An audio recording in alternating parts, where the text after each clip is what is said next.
how are we all doing? Ooh, Renee says I'm live. And then he says, or is she? I should be. But I very nearly wasn't because I'd lost my wingman, hadn't I, Mike? You're live. Yay! But I had lost my wingman, hadn't I?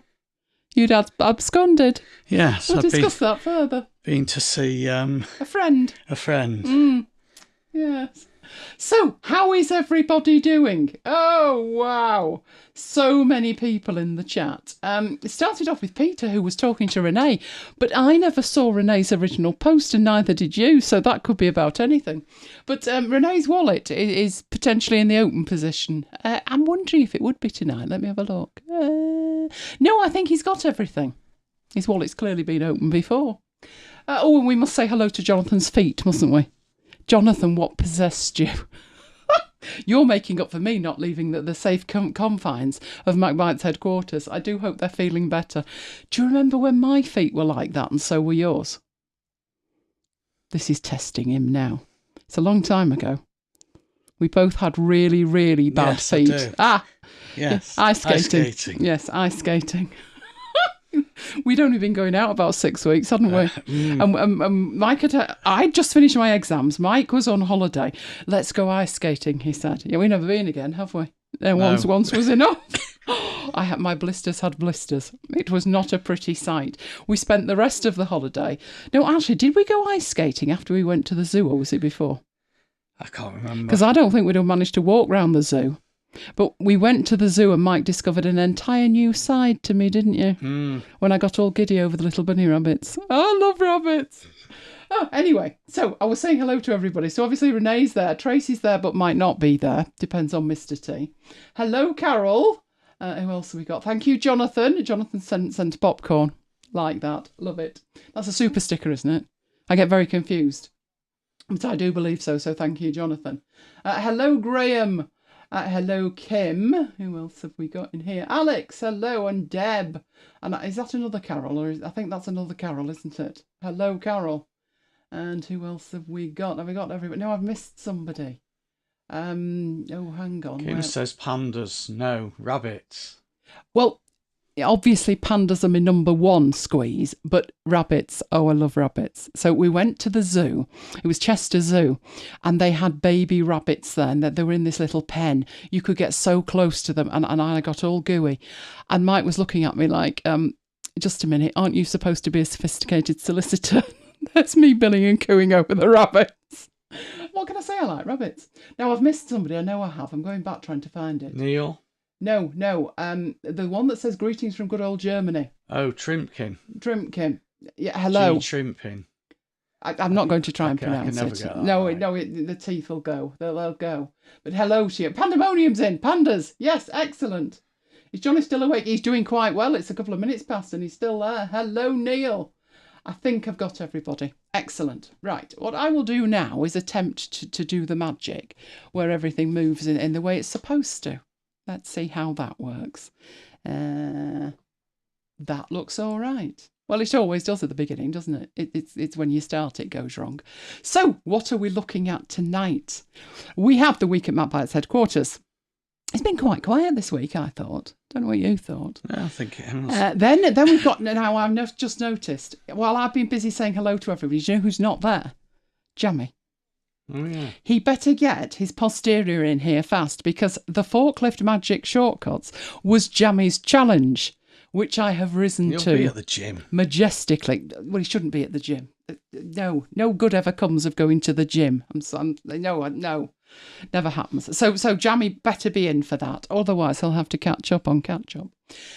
Because I'm demonstrating Forklift, I'll then be demonstrating Mouseposé, which is kind of magic.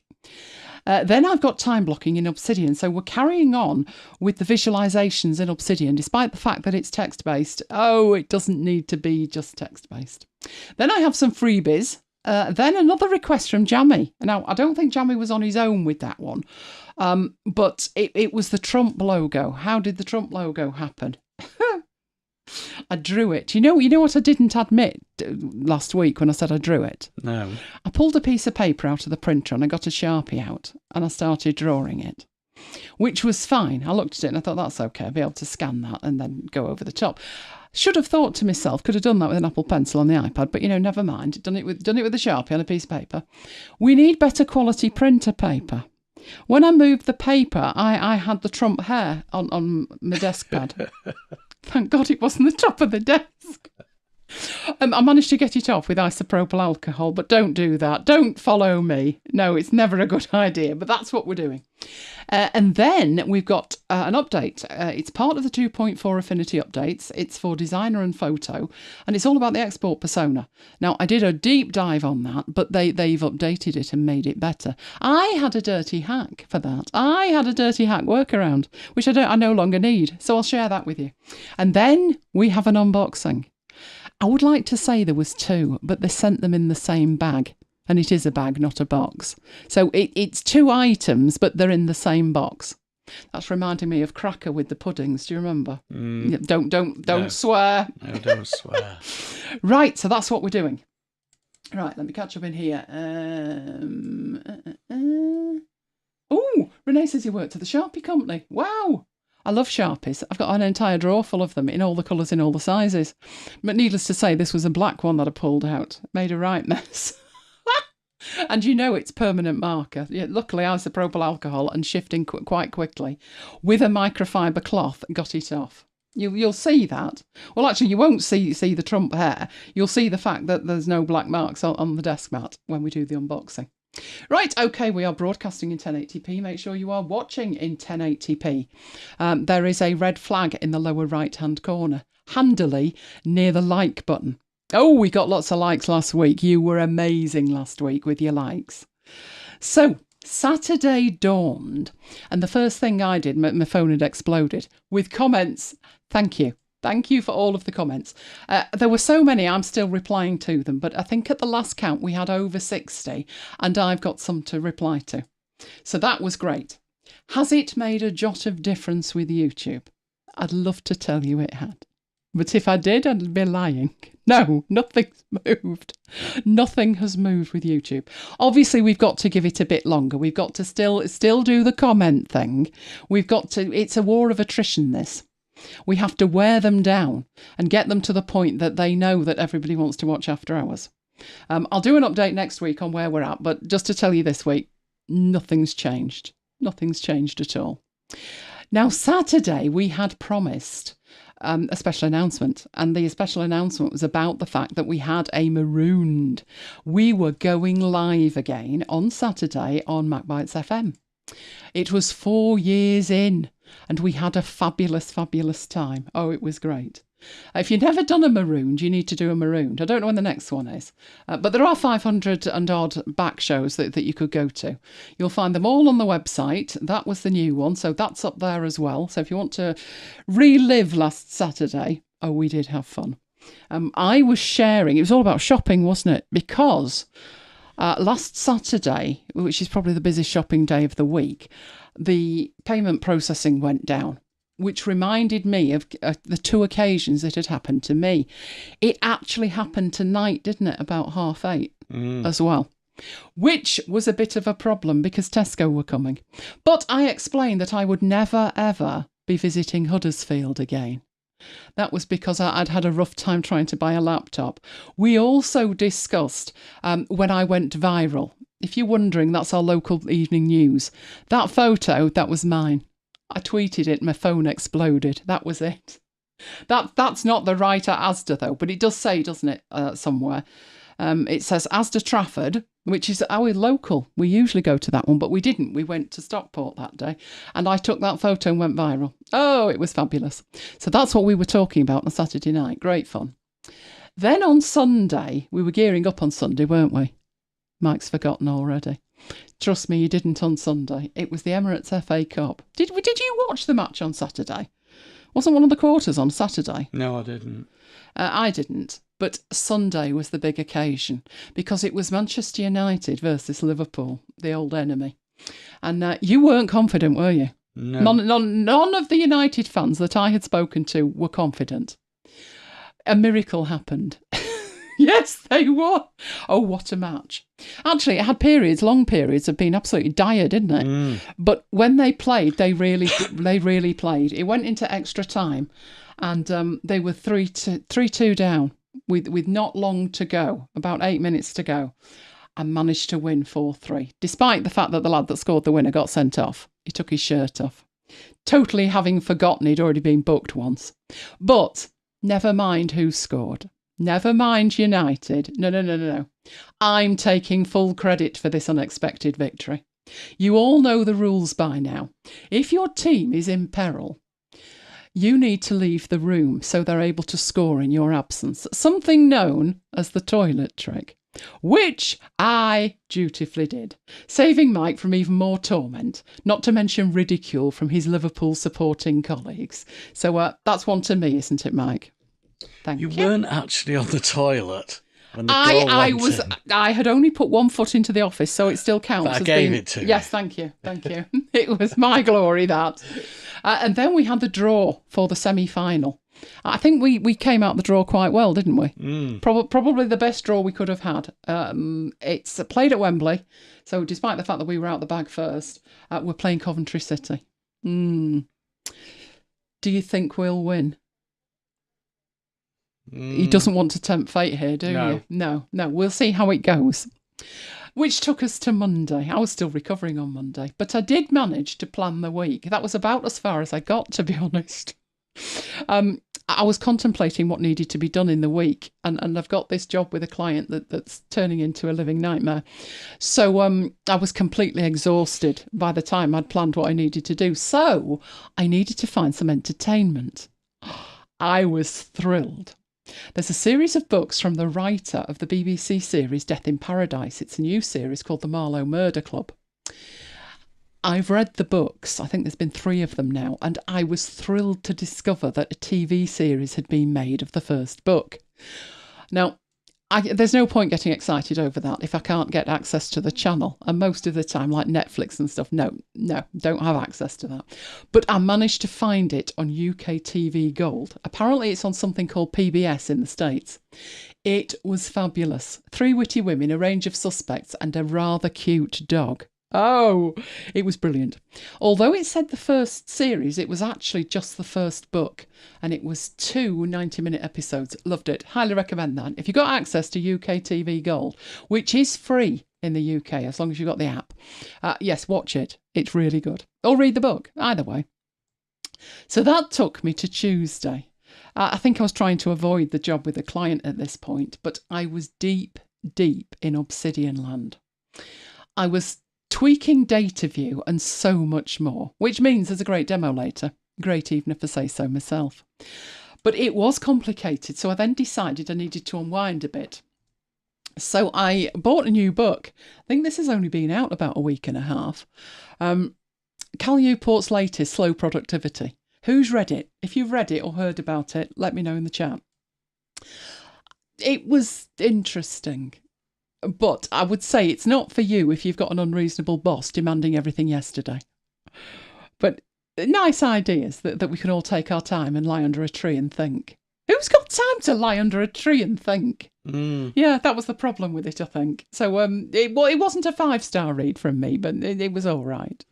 Mind you, when I say it was all right, when I say read it, I listened on Audible, and I do tend to listen at 2.5 speed. So it didn't take that long. Slow Productivity, yeah, not for me. If it was Slow Productivity, I'd have listened at half speed. No, 2.5's nice. If I listen at 1 speed, I think I've had a stroke. It's that slow. But it could be. It could interest you. You never know. Now, Wednesday, I was primed, ready to get up early. Obviously, when I say early, I don't mean Mike early, which is 5 o'clock. I mean me early, which is sometime mid-morning. But there was a reason for this madness. I had the first meeting of a new network group. Now, it was supposed to happen last week, but it got cancelled last week after I'd gone to sleep, just before I woke up to attend it. So I was a bit grumpy last week, wasn't I, on Wednesday? You were grumpy. No, I was grumpy. So I was all geared up for the reschedule from last week, at which point got cancelled totally. Really? Yeah. So I thought this networking thing's going really well. Everybody says network. It's not working for me. Let's just say that. Which left me a gap in my schedule. Oh, what to do? Because I'd just finished the book I was reading, hadn't I? So I moved on to another one. This one's called A Company of One by Paul Jarvis. A book is always the answer as far as I'm concerned when I've got spare time. And having finished Slow Productivity, I thought A Company of One is like not exactly the opposite of it, but I thought let's give it a go. I'm actually really enjoying this one. It was first published, I think, in 2019, and I think I've had it since 2019, meaning to listen to it. And again, 2.5 speed. I'm not quite finished that one yet. I'm in the middle of it. I'll let you know how it goes when I finish. But while I was pondering that, great news broke from Obsidian headquarters, which is Obsidian Sync, which is the best way to sync your Obsidian vaults. It's not cheap, I'll admit that. It's $96 a year if you pay annually. That's $8 a month. But because I'm grandfathered on that from a while back, instead of 10 gigabytes, I get 50.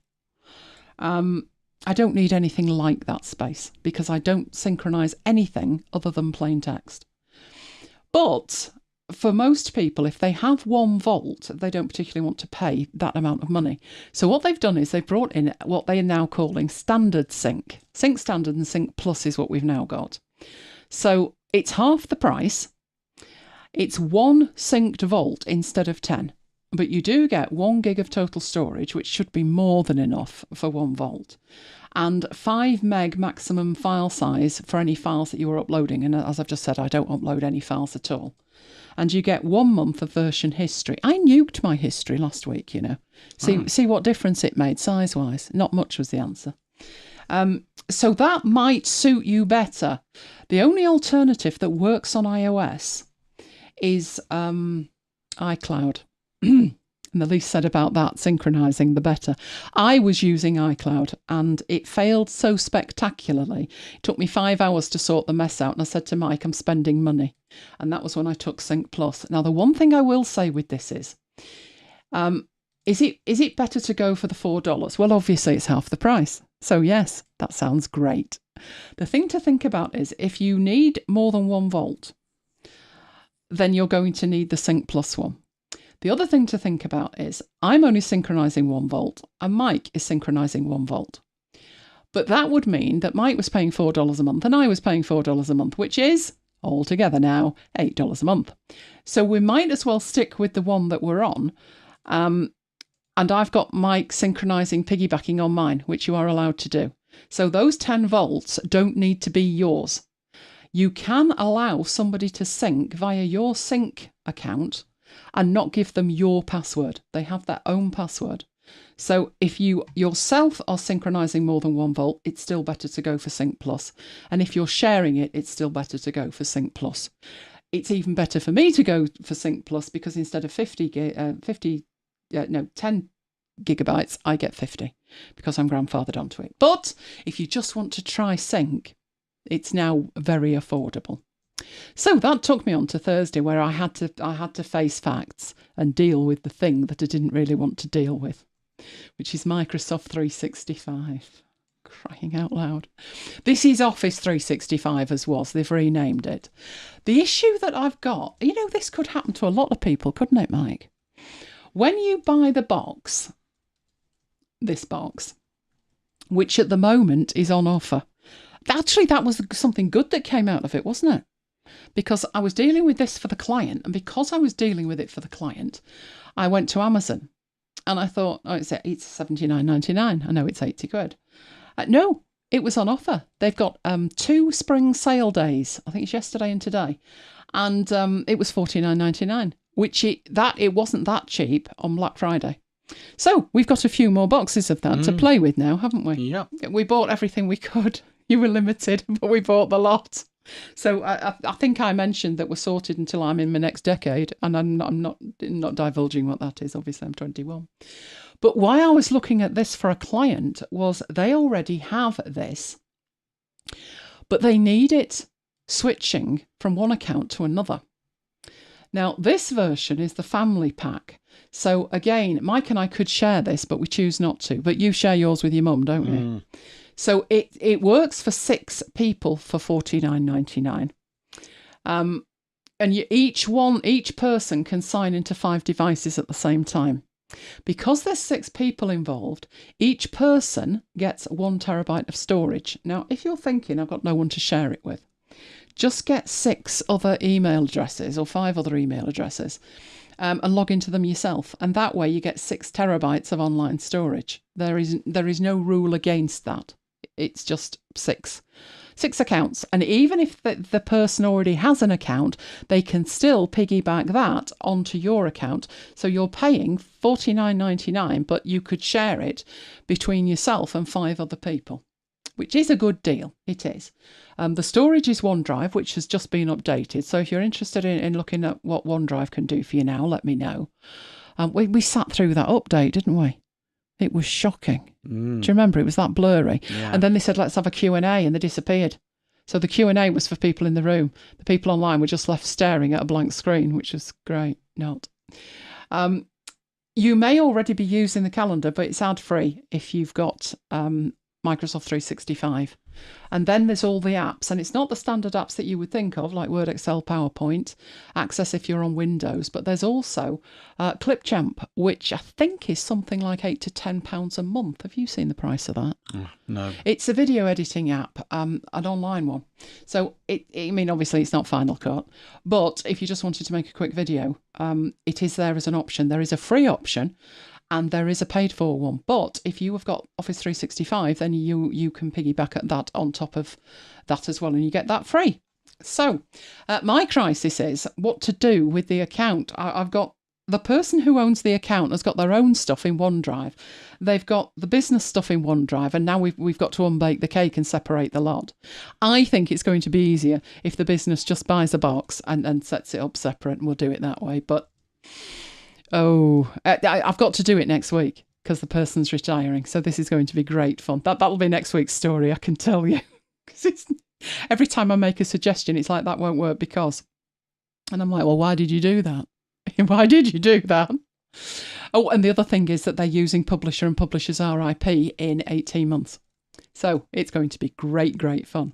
Which took us on to Friday. Now, Friday. Ooh, Jeopardous. We ordered Tesco's again, didn't we, for 9 o'clock? Go on. It's arrived. It arrived. Tell them what time. 5 to 9. Mike got back in the office with, was it 2 seconds to About go? 2 seconds. I said I'm about to go live. 2 seconds. And what's worse, it wasn't Wendy, was it? No, it was Dean. It was Dean. Poor Mike. So great fun we've had here today, that's for sure. Right, has Jammy rocked up yet? No. Oh, Jammy, you naughty, naughty, naughty No, but boy. Chris is here. Chris Hello, Hill. Chris. Hello, Chris. Oh, AirPods failed. You need a pair of the cheap ones that I've got that are absolutely fabulous. You know, I had those on last night and I was watching a video for an hour, and then I listened to that book. I listened for 2.5 hours and it used 3% of the battery. I thought it's not worth charging them really for 3% used, is it? So let's get on to Jammy's challenge. Jammy's challenge was he wanted to use a forklift, which I'll talk about in a minute, and wanted to be able to go backwards and forwards in forklift being an alternative to the Finder, the main feature of which is that it's dual pane. So it's very similar if you use Pathfinder. To me, there is enough difference between Pathfinder and Forklift that I do use both. But I tend to use Forklift more than Pathfinder. And Jammy wanted, because the forward and back button is not per pane, he wanted a faster way to move backwards and forwards, which we sorted out. But the biggest problem was switching from pane to pane. So that was what my challenge was, to find a way to work basically without the mouse. So if you are unaware, Forklift is a replacement Finder. It's available directly from the developer, which is Binary Nights. It's also available as part of Setup. So if you've never used it and you quite fancy it, but you don't want, I'll talk about how you pay for it, then it is available in Setup. So when we looked at it last September, just before our hiatus. And I said I'd used it since version 1, which was 2007. So I'd had a Mac just over a year when I got that. They then brought out a new version and I upgraded to that in 2010. And then the development went quite quiet. But it did mean we had 7 years before we needed to give them any more money, which took us to 2017. I wasn't really expecting much in the way of an update, but this one took 6 years and it came out in September. Now, with the new version came some weirdy pricing that went on. You can pay for 1 year of free updates or 2 years of free updates. So it's so much cheaper to go for the 2 years of free updates that you might as well have done that, which was what I did. You could also decide to get a single user license or a family license. Now, what happened was existing users, they hadn't given them anything extra. There was no reduction or anything. So you can imagine the proverbial hit the fan. They then decided they were giving us extra time. So extra free updates. Was it 6 months? I can't remember how much it was, but the thing was people had already bought it. And the people who'd already bought it then had to wait for the back end to be updated. It got messy. People got grumpy. They got very, very grumpy. But the 1 year and 2 year of free... there you go, 200 days it was. Excellent. And it says your license key is eligible for an upgrade. So I'd already put that in and that was what got me the pricing and the 200 days and stuff. I didn't actually pay for it until the 200 days was automatically added. But I know that we have people here who did. So hopefully your 200 free days have been added on. Now, is that subscription or not? Well, yes, if you want to update. But the thing is, at the end of your 1 year, 2 year, or your whatever, and 200 days, it does carry on working, but you just can't update. So if that to me is a subscription that is less offensive than most of them. And the reason that I say that is a subscription where you're paying every month or every year and the app doesn't get updated at all isn't really on. That's the whole point of a subscription. But if they don't bring out a new version, so at the end of your time, if you think, well, I'll just leave it and see how it goes. If they don't bring an update out for 3 months, then don't update for 3 months. You can still use the version that you've got. So that's what it is. What Jammy wanted was to be able to navigate very, very cleverly. And that is what my challenge was. And that is what we'll look at now. I managed it. Right, so let's bring Forklift on. So what we're looking at here... Oh, Commander 1, I remember that. Oh, I know there is something that... Is it this one or is it Pathfinder? That you can change the interface and it becomes Commander 1. Do you remember Norton Commander on Windows? It was fabulous. Loved it. That was one thing when I moved to the Mac, I thought Finder's absolutely pants. It's rubbish, isn't it? And the only thing they've really added to Finder is you can have multiple tabs, but you still can't have like dual pane view and stuff, which is what you have here. So what I've set up, so you can see that I'm not using the mouse for this. I have a source folder, and that is on the left-hand side here. And I have a destination folder that is here on the right. These are both in the Forklift folder. I also have a secondary one, which is my projects. And on this side, I've got my 212 folder. So I'm showing you that I've got 4 folders. Right, Jammy's issue was this forward and back button up here. Oh, Renee's got me a challenge here. I want this Wallet Stays Shop I've got set up. It is. I would say it's definitely worth having a look at. Not just for the dual pane aspect, but you can see that I have favourites down here. And some of these are S3. So the maroon shows. When I came to upload the maroon show, I just clicked on there and it automatically logged me into S3 and I could set the permissions from there as well. So there's no way I could do that in Finder. No way. And I've also got iCloud mounted, I've got Google Drive and I've got OneDrive. And I do not have the Google Drive client, nor do I have the OneDrive client. And I never touch iCloud either. So I am able to access files on Google Drive and OneDrive without having the client installed. That was a decision that I took. I mean, we were primarily using Google Drive until we inadvertently got a lot of space on Dropbox, and Dropbox became our primary cloud service. I took a decision when this machine arrived that I wasn't going to install Google Drive because it seemed to do weird things when I changed the size of the screen. Didn't yours do that? It starts flashing up weird messages from Google Drive, which really were weird because there's no need for them. But this keeps it that I've got access to the files, but and it retains the passwords and permissions. I don't have to do a thing. Love it. But Jammy's problem was, if he'd navigated from folder 1 into folder 2 to 3 to 4 to 5, you then can use the back buttons to get back.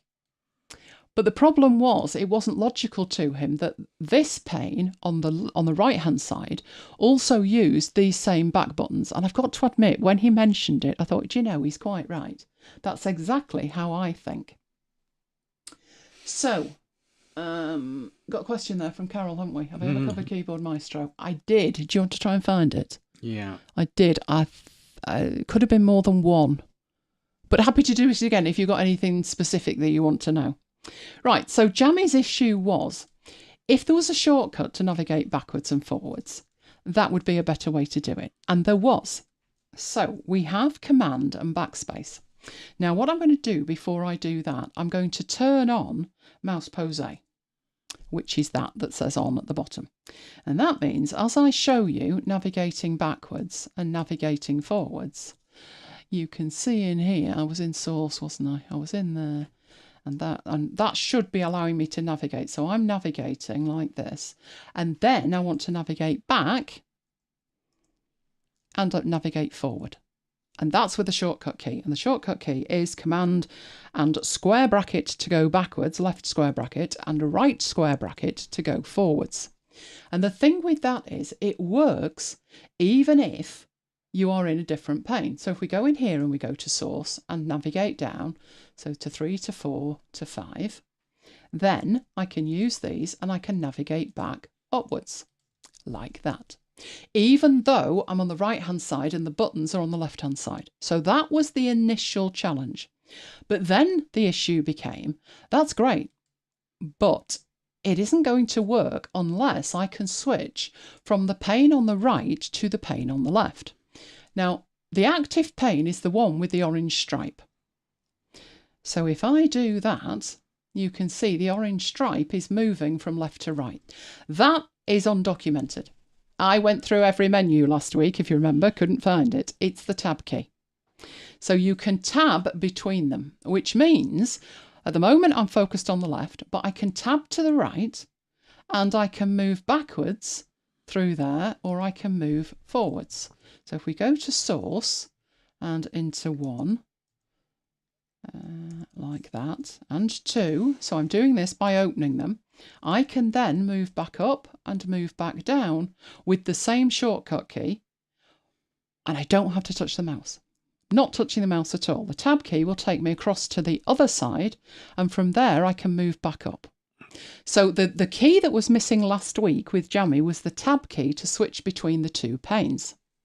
So far, so good. I think actually that would do for what Jammy wanted. But we might as well do this properly, mightn't we? Because once you start using shortcut keys, and I use shortcut keys all the time, you think, oh, is there one that does this? Is there one that does that? So for instance, let's get into the destination folder here. So we're in the source folder on the left and the destination folder on the right, and we know that we can tab between them now. But you also saw that that folder 1, let's assume I'd only just opened this folder and I want to open folder 1. Then it's Command and O. And then if I want to open folder 2, I can Command and O.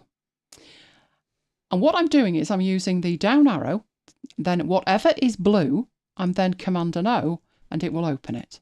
And then I can use the backwards and forwards navigation. Now, going back to folder 1. I could even sit here and not drill down into the folders because I might want to copy one of these files or move one of these files. So just using the arrow keys, if I use the right arrow key, it opens a folder. Then I use the down arrow key, right, down, right, down, right, down, right, and it opens them all. And then I can use the up arrow and left to close them all again, and I am still not touching the mouse at all. Again, great so far. I can switch between left and right with the tab key. I can move backwards and forwards, and I can use the up and down arrows to navigate through everything. But what if, on the left-hand side, I really need to be in that Projects tab? At the moment, I'm in Source. We know we can go backwards and forwards with the square brackets keys and the command. So it's command square bracket backwards and command square bracket forwards. That will not swap between Source and Projects. But what will is Control and. So Control on the square brackets going forward, Control on the square brackets to go back, and also these are, when it gets to the end, it will go back to the beginning. So if I move to Projects and I use the forward again, it will take me to Source. So Control and the square brackets will switch between panes, well, between tabs in the left-hand pane, if that has the focus. And if we tab and we look at the destination one and I do exactly the same, it will move me to the After Hours folder. And I can then, because it's going in a circle, I can either use forward or I can use back, and it will take me left and right. They're logical keys because the command and square brackets works in all browsers and it takes you forward and backwards through the history. So it made sense to me going forwards and backwards to use the square brackets and the Control key. So far, so good. You can even, so tab to move back to the left. If I had a lot of files in here, so say I've got this file to be moved and I copy it and I paste it and I paste all of this. But what I'm looking for is, I'm on the right hand side, I want to tab to move to the left. And I want to move to the folder at the top. You can do that with the page up or page down. In fact, either of those will work. One's page up. What's the other one? Go to top, isn't it? Is it go to top and end? One's page up and one's top and end. They both do exactly the same thing in here. They take you through from the top to the bottom. You can still use the arrow keys to move between them, which is important because when you come to want to move a file or copy a file, you have to have that file as the active file. Still not touch the mouse, notice. It's on the right. So you can also select multiple files. So if you hold the Shift key down, use the arrow key, you can select all of those files and Command and Backspace to delete them. And again, this is all without the mouse. And then I got stuck because I thought there must be a way to copy that file from the left to the right. And indeed there is. It is the F6 key. What? How am I supposed to remember these things? That's illogical. But it is the F6 key. Now that one said to be copied, so obviously I now need to move that back from where it came. So that would be tab. I would move down to select it. I would function F6 and it will switch it back to the other side. But I didn't like F6 to move a file. If we move to the copied one there, that is F5. The reason that I don't like that is I have to hold the function key down before I can press F5 and F6. So it's an extra key that feels illogical because I don't use the function key. I never use the function keys for anything other than the Apple stuff. So I would use it to stop Spotify playing, but I wouldn't use it as a function key. Now, some people, there is an option at the system level to have the function keys act as function keys, in which case F5 and F6 might make totally logical sense to you. It made no sense to me. So I had a look at what options I had to change this and what options I had to enhance the whole thing. So we're now talking about adding function keys. So they made no sense to me. But if I go in here and I bring my shortcuts up, so let's get that in the middle where we can see it. You have a range of shortcut keys. I am using the mouse for this, just to show you, rather than be scrolling up and down one at a time. There's a whole range of things in here. Some of them don't have a shortcut key. So, for example, the invert selection is an option, but it doesn't have a shortcut key. If that's something you do all the time, it would be a good idea to add a shortcut key. So I was thinking as I was looking at this, okay, let's say I want to move a file. What's the shortcut for move a file? And you can see that you've got move to, and it's F6. I don't like F6 for that. I want it to make sense. So I double click it, and the shortcut that was free and I thought made sense was Command Control and M. And the reason that Command Control and M made sense was, M for move. And as long as my Command and Control is free for the other things I want to do, and I worked through this and there were 4 of them, then everything was going to be great. I would find it easy to remember Command and Control. So M for move, and the next one that I needed was copy, and you can see that that was set to F5, and I thought that would make much more sense if it was Command Control and C. Then I had, let me have a look here, it was this one, that definitely wasn't that. That had no shortcut key, I don't think. But if you want to copy a file, but change its name as well, you can do that. So I thought that made sense with a Y, Command, Control and Y, Y being the last letter of copy. Right, those are the 3 things I'm going to work on first, and then there was one more that I added, but those are the 3 that I'm looking at. So I'm going to put the mouse over there, out of the way, and leave him alone, and now start moving these files. So I've got the file to be copied selected on the left, but I've already got a copy of it on the right. So I need to get rid of that, all without the mouse. So you should be remembering this now. Shall I test Mike, see if he's paying attention? No, it doesn't look like he is for one moment. Tab key to switch between the panes. Down arrow to select the file. In this case, I want to delete it. Command and backspace. Then tab to move back to the left. This is the file to be moved. So I want that one moved from the left to the right. And you've seen that I've just mapped that to Command, Control and M. And it has now moved it to the right. Right, but I'm still focused on the left pane. We can see the orange stripe. So the down arrow keys will take me to this file to be copied. And you saw me set that up to be Command, Control and C. And that has now copied that over to the right.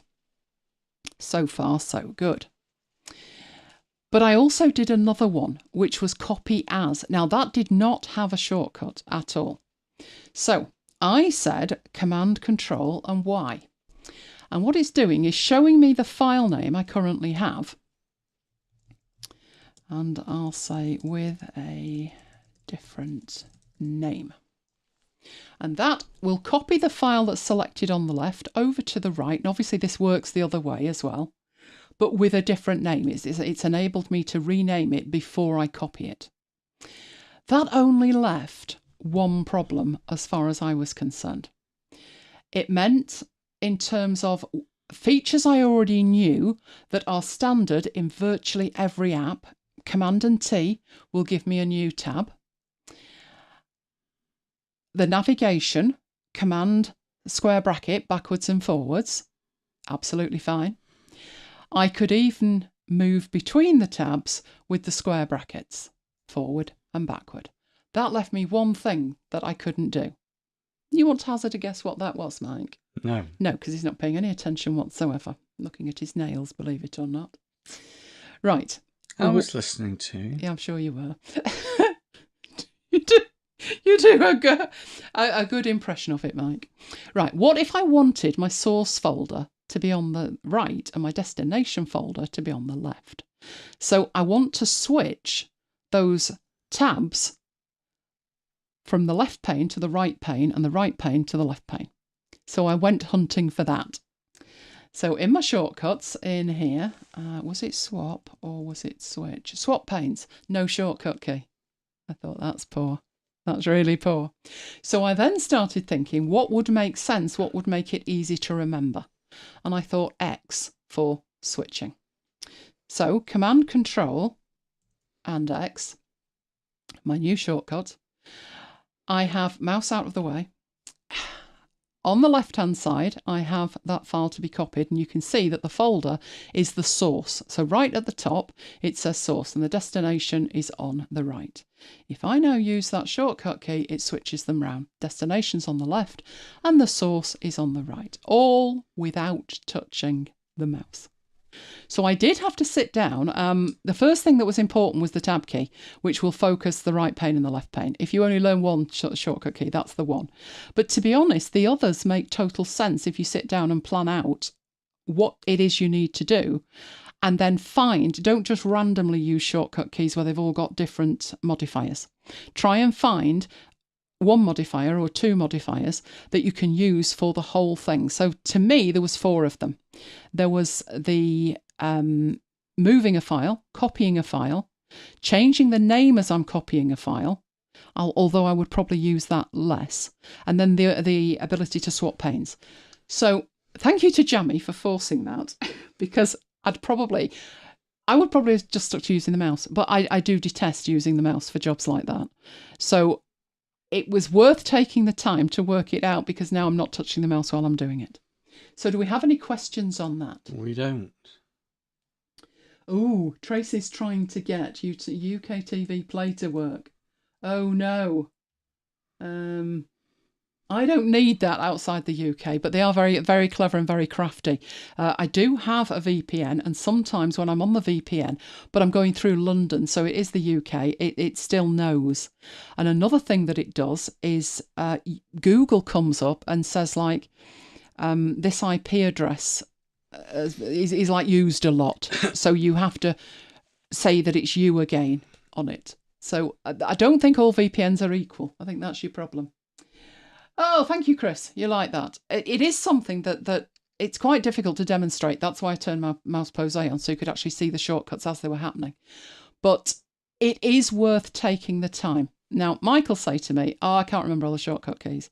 But to be honest, if you only add one every day or one every couple of days, and you open the app once a week and you use your shortcut keys, before you know it, they're in your head. And if you went to a new machine and they weren't there, you would miss them immediately. And half the time when Mike says to me, what's the shortcut key to do X? I actually have to reach my hand out and then I'll read out to him what it is, because it's just muscle memory. It literally is, which was why I didn't want to live with F5 and F6. I mean, I'm not holding the function key down for that. No, forget that. I need to know when I'm thinking about it. M for move, C for copy. Y for copy as, because it's the last letter of copy, and then X, I'm switching panes, and it just makes total sense. So, I suppose once upon a time, I didn't know Control C, Control X, Control V. No, you probably didn't.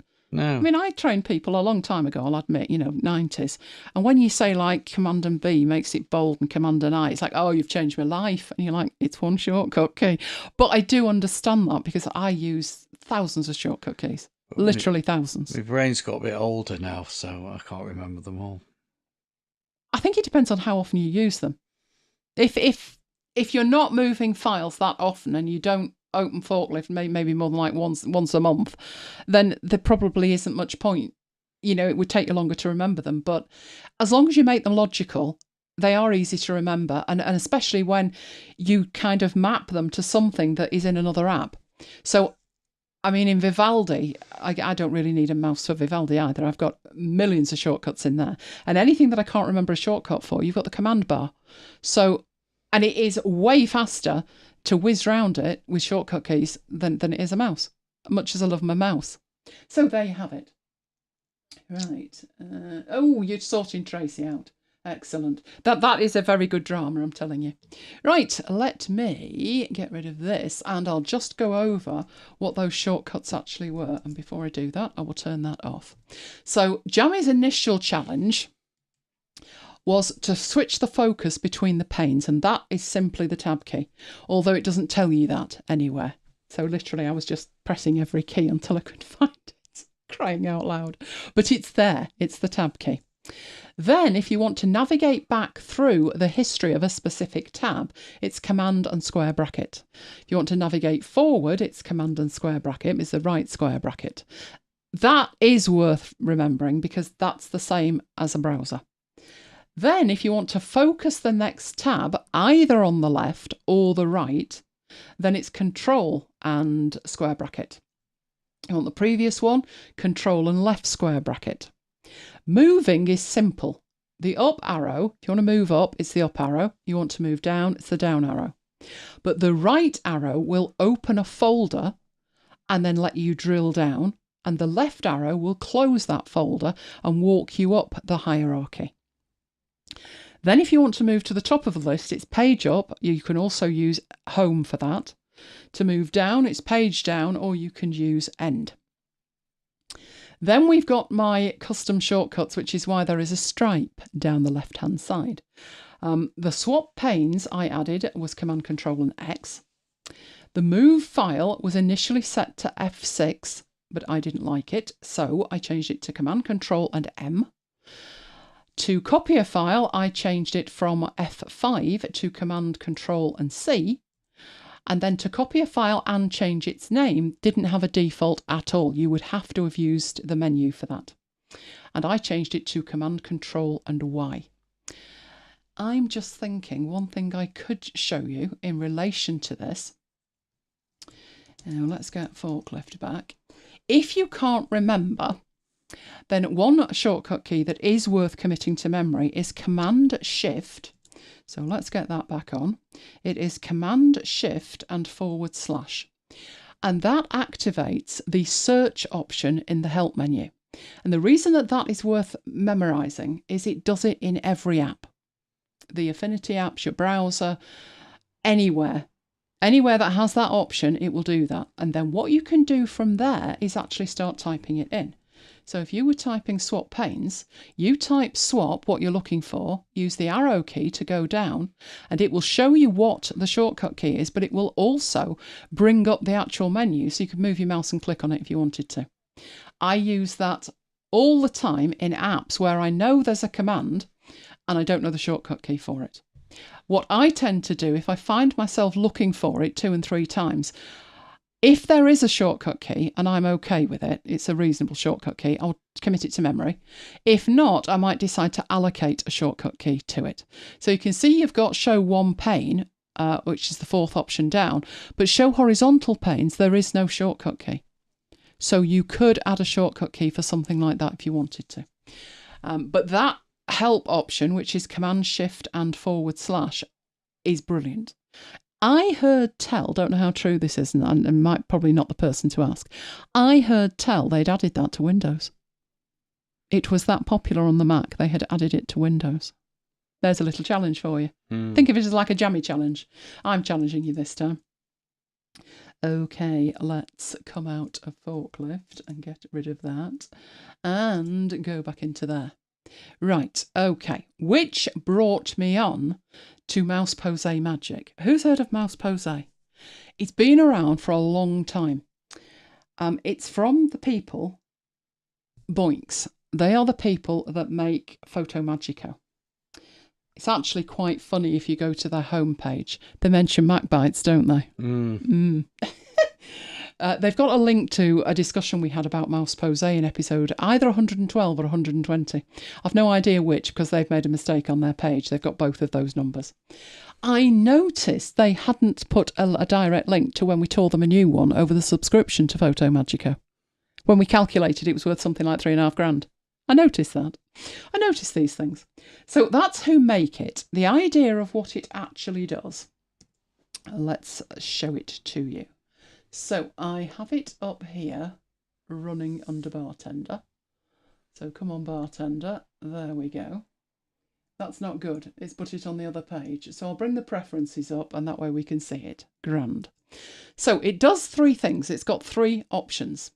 So let's look at the one that we've been using that you've been looking at since then.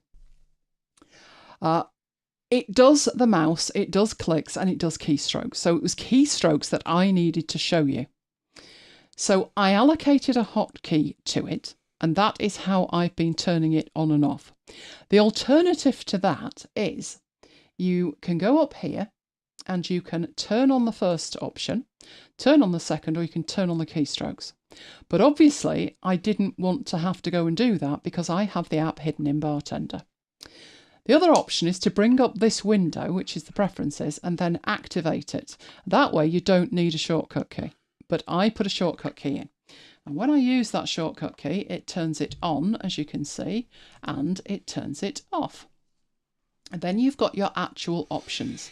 So how long do you want the shortcut key to display before it fades out? What size do you want the font? The opacity and colour of the background that the shortcut key is displayed on.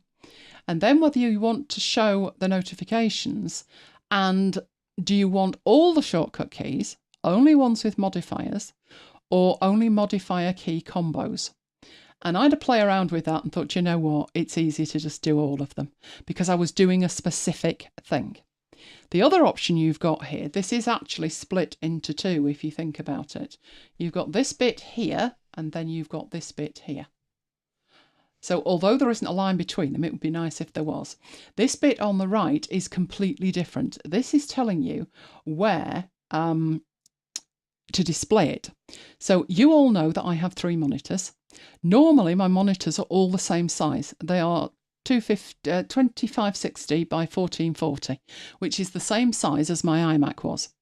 The monitors can go bigger than that, but then I'd need binoculars, wouldn't I, Mike? Like you sometimes make yours even bigger. Yeah, it's a full 4K monitor. In fact, I think it's a 5K monitor. So I could take it higher than that, but that's how I have it set. Each of those monitors is 32 inches. Now, when I go live, in the middle, I change the middle monitor because otherwise you would struggle to see it. So I changed that to 1920 by 1080. It does mean I can get a 4K recording out of it. That's all magic going on in the background. But it actually displays at 1920 by 1080, which is why the middle one is smaller. And that is the one that I've got it displaying on. Now, I usually get a question about Mouseposé. The question I usually get is, oh, do you use that when you do video? And strangely, the answer is no. Because when I am testing an app of any description for what I do, I tend to think it's got to work when I'm making a video, which indeed this would. And it's got to work live.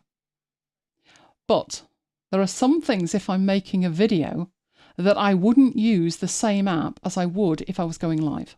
So you've just seen me draw around that area there. And then I drew around this area here. Now, obviously, I am making a local recording of this, and that is being recorded. But you can see it's not quite accurate, is it? You know, it's not quite right at the top. It's a little bit off at the bottom. If I did that in a video, I'd get a snotogram in the comments, wouldn't I? About, oh, you know, how slap happy of you. So what I would do if it was a recording is I would do it in post. But obviously, if it's live, can't do it in post. So good enough is good enough. But I wouldn't use Mouseposé if what I was doing was a video. I would put that on in post by hand. Now, when I say by hand, I do have templates and assets for it. But for going live, this is perfect. Absolutely perfect. So that is the keystrokes, which I think is still on, isn't it? Is the keystrokes? No, I must have turned it off. Right, but I have it on a shortcut key. I turn it on. I then start doing keys like that. I wish the spacebar would last as long as the command key on there. One fades out before the other, but that's what you've got. So that is the keystrokes aspect of it. So let's turn that off. The other two features it's got is you can see the mouse. So at the moment, there's no shortcut key for this. But if I activate this, you can see what happens. It puts a kind of highlight around it where my mouse is. Some people love that. Some people hate that. Again, I can do that in post for a video. And I've never really felt the need to do that in a live session. You tell me in the chat if you think that would be an enhancement.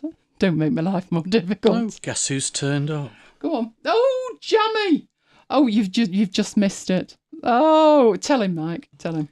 You missed your forklift challenge. Yes. Challenge met and exceeded, I think. Everybody else tell him. Was that exceeded?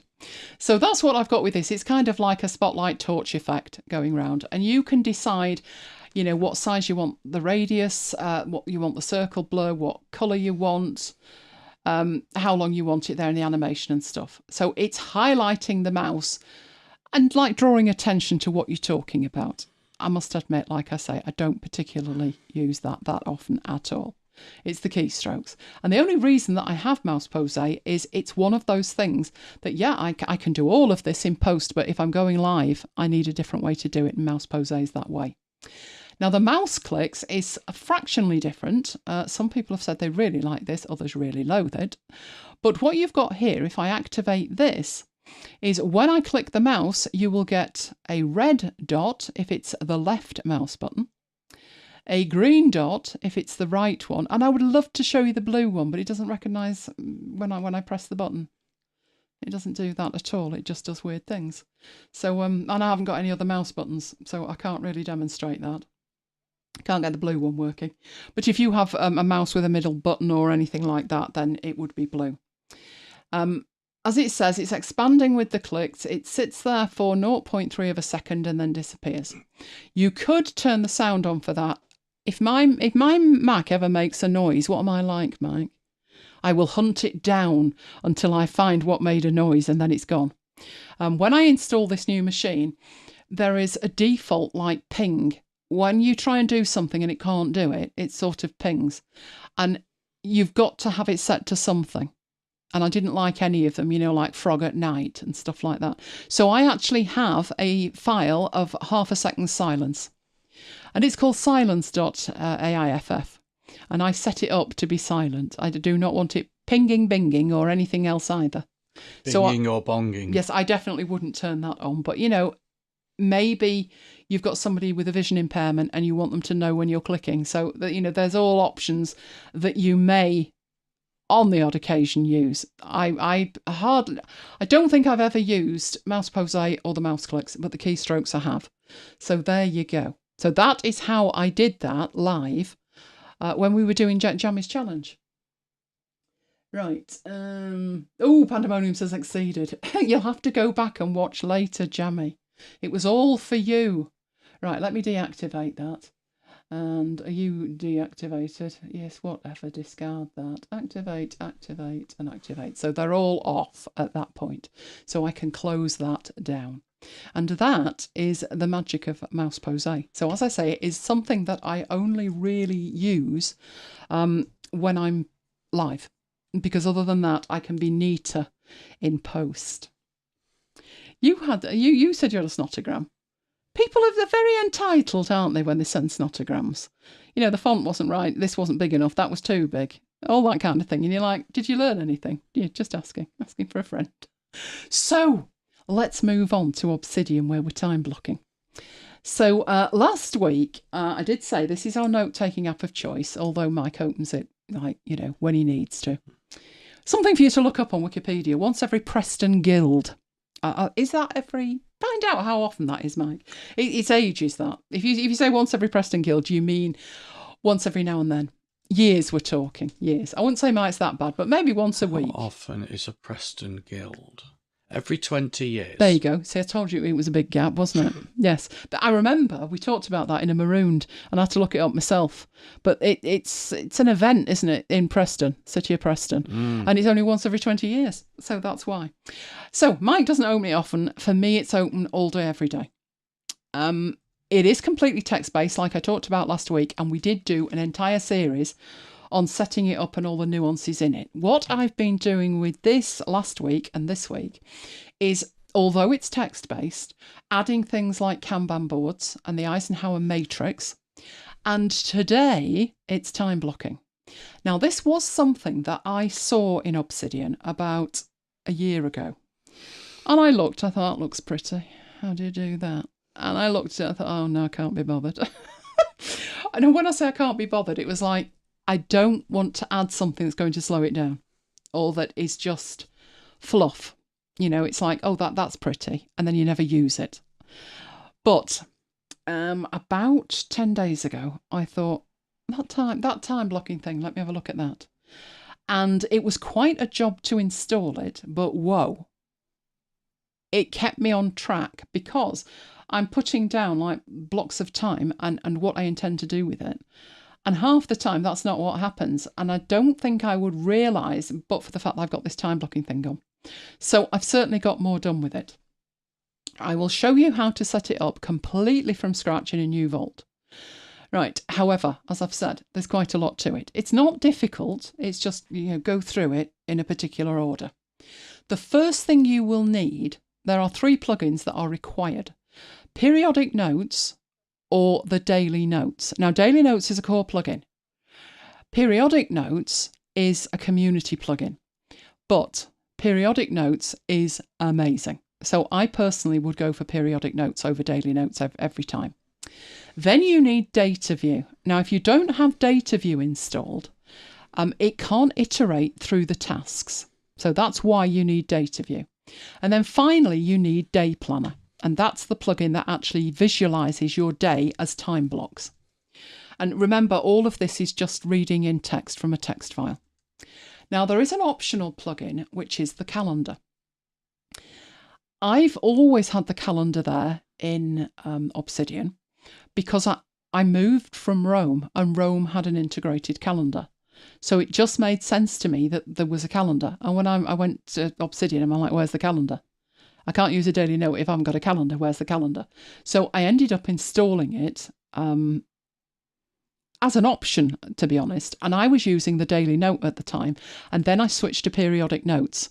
And I was able to do that, and everything all just hung together perfectly.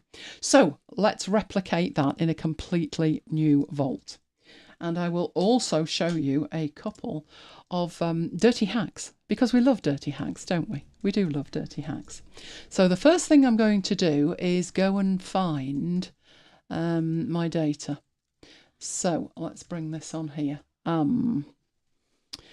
I have my data in Application Support Obsidian. So if we look at the full path for that, it's Macintosh HD users, my username, documents local, application support, Obsidian. And in here, these are all the ones that I've got. So that's where the new one will be going. I'm showing you this because I need to go into Mission Control. Mission Control being my primary vault. My completely primary vault. This is what that looks like. I have it open tonight. I have my notes in here. As you can see, notes are in Obsidian. Notion is having yet another moment. So poor Mike's struggling with Obsidian over there, and I'm over here with this. So that is open, but I'm going to be making a new one. But I wanted to show you that in here, these are my core folders. I have an inbox. There are my periodic notes, and then I have my para set up. But if I go in here, and I use a shortcut. Oh, I could have shown you what that was, couldn't I? Let's go back and do that, just for the giggles. Right, let's turn it on. And the shortcut I used was Command-Shift and full stop, or period. And what that will do is it toggles on and off hidden files. And your hidden files in an Obsidian vault are in the .obsidian folder at the top. So if I open that, you can see we've got all sorts in there, usually to do with the plugins. We've got snippets in there. We touched on that when we put the Eisenhower CSS in there. And we have been in here before in the entire Obsidian series. But I've come in here for a particular reason. So we'll return to this when I've got my other vault, which will be over there. So what I'm going to do is go to Obsidian, and I'm going to File, and I'm going to Open Vault, and that will take me over here, but I'm not opening a vault. I'm going to set up a new one, so I'm going to create a new vault. So we'll call this time blocking, because we can, and then I need to put it somewhere. So I am going to put it not in Matrix. I'm going to go back to the Obsidian level, and I can never remember if we create a folder. I think we do. So let's put time blocking in there and make it in there. So it's going to be placed in there. and then create. Now, the reason that I've shown you all this, I like to show you from scratch, so you know there's no jiggery-pokery going on here. There's nothing that I've got set up that I haven't shared with you. This is a completely new vault. However, right, let's get that full screen and show you what we've got. It gives you a graph view. There is literally only one file in here, so the graph view is not worth much, is it? If I turn on this over here, you can see I've got no calendar. Time blocking is my vault name. There's my welcome file, and that is it. Now, there's a couple of problems with this as far as I'm concerned. I spend so long in Obsidian. Again, it's like Vivaldi to me. It's one of those apps that I'm just keyboard shortcuts, none of which work in here. Because with Obsidian, which is really clever, you might think, oh, that's not clever, but it is. In Obsidian, when you remap a shortcut key, you're not remapping it in the application. You are remapping it in the vault. So if you had two vaults open, they could have totally different shortcut keys. So in here, I would have a shortcut key that hid the left column and hid the right column. And if I show you, nothing is happening. Those are my shortcut keys and nothing's happening because they're not mapped. Now, obviously, you can go into your settings and you have hotkeys and you can map them to your heart's content. I can't remember what they were. Not got a clue. So, what I do is cheat. So this is the dirty hack. Let's bring the Obsidian thing back on. There's my time blocking and there is my mission control. So in mission control, you've seen that I've turned on hidden files. And I can go into here and there is a file, hotkeys.json. And that is my shortcut keys. That is what that looks like because Obsidian is just text-based.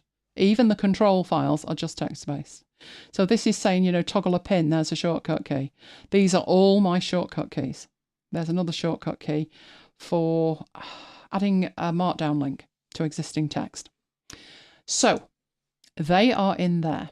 If I make a copy of that file, so I have an app, that might not make a copy. Let's just copy it. So I've copied it. And then move back up to my time blocking. Looks like I didn't need that. I've got two folders with time blocking. So what I'll do you know what? I'll just leave it. I'll just leave it. There's Obsidian. In here, I do not have a hotkeys JSON file because I've not changed any of them. So if I paste, I already copied, if I paste my hotkeys JSON file in, and I go back to here and I use my preferred shortcut keys, I do have to come out of that first and then go in to make sure that it's loaded. But that will then close the left, close the right and bring them back. They are now my shortcut keys. So it now feels like my vault without doing everything manually. Right, that's one dirty hack. Second dirty hack. Let's go back to my mission control. And the other thing that I have in here is my snippets. And I have my headings and my tag pills. What I'm really interested in at the moment is my headings. And again, that is, it's not given as a preview, but we could open that and you would see what it was. So it's just CSS. This I have shared before, you know, these are my headings. So I have a heading 1 is like a petrol colour, and a 2 is blue, and a 3 is orange, and so forth. So those are my CSS styles. So I'm going to copy that, and I'm going to do exactly the same with it. I am going back to time blocking. And in here, in my Obsidian folder, I'm just going to paste that in. You will notice, though, that that is unlikely to work because it came from a folder called snippets. And I don't have a folder called snippets. So let's create a folder called snippets and let's move the heading file into it. Right, we should now be able to go back to Obsidian, and there is my time blocking. And are you a heading 1? No idea. Let's go down here and put a heading 1 in. Right, at the moment, you can see this isn't working. So I'm putting in a heading 2, and that's not blue. And my heading 3, that's not going to be orange. Right, if you were paying attention last week, I won't put Mike on the spot because doubtless he wasn't, just saying, you have to do some magic before you can do that, which is you need to go into the preferences and go to appearance, right down the bottom, where are your snippets, and you'll notice it's already found these, right? There's the snippets folder, it's in the hidden folder, that's looking good. We can click on there and it will take us to it, and that is it. But you have to turn them on manually. You must toggle each individual CSS file on. Now I've toggled it on, now I have headings. So I also have, I think I've got 6 headings. There's a 4. This is just my preference. Heading 5 and heading 6. And it's surprising how you get used to those. You'll notice that the heading 2 is underlined as well. I did originally have heading 1 as black, and then I realised that I really didn't like it. So it's a petrol blue colour. So there's the 2 dirty hacks. All right, the first one, I created the new vault, and then my first dirty hack was the shortcuts, transferring them, and my second was the CSS. That is it for dirty hacks. Now it's a matter of building this up. Those are not something that you need to do if this is your first time at the rodeo. If you are just trying Obsidian, you may not have any CSS to transfer. You may not have any shortcut keys. But if you have and you want to try this in a new vault, there's nothing worse than feeling like a lost kitten because all your shortcuts aren't working, the CSS isn't right. So that's why I've shown you those 2 things. So let's now head off with what we need to do to make this work. So we've done the initial configuration here. We now need to start installing those plugins. So I'm going to go into the preferences in here. I'm going to go to community plugins. Now community plugins, they're not really dangerous because they have been through a review process. But just in case you want to be ultra safe, you could choose not to use community plugins. I find them too useful not to use them.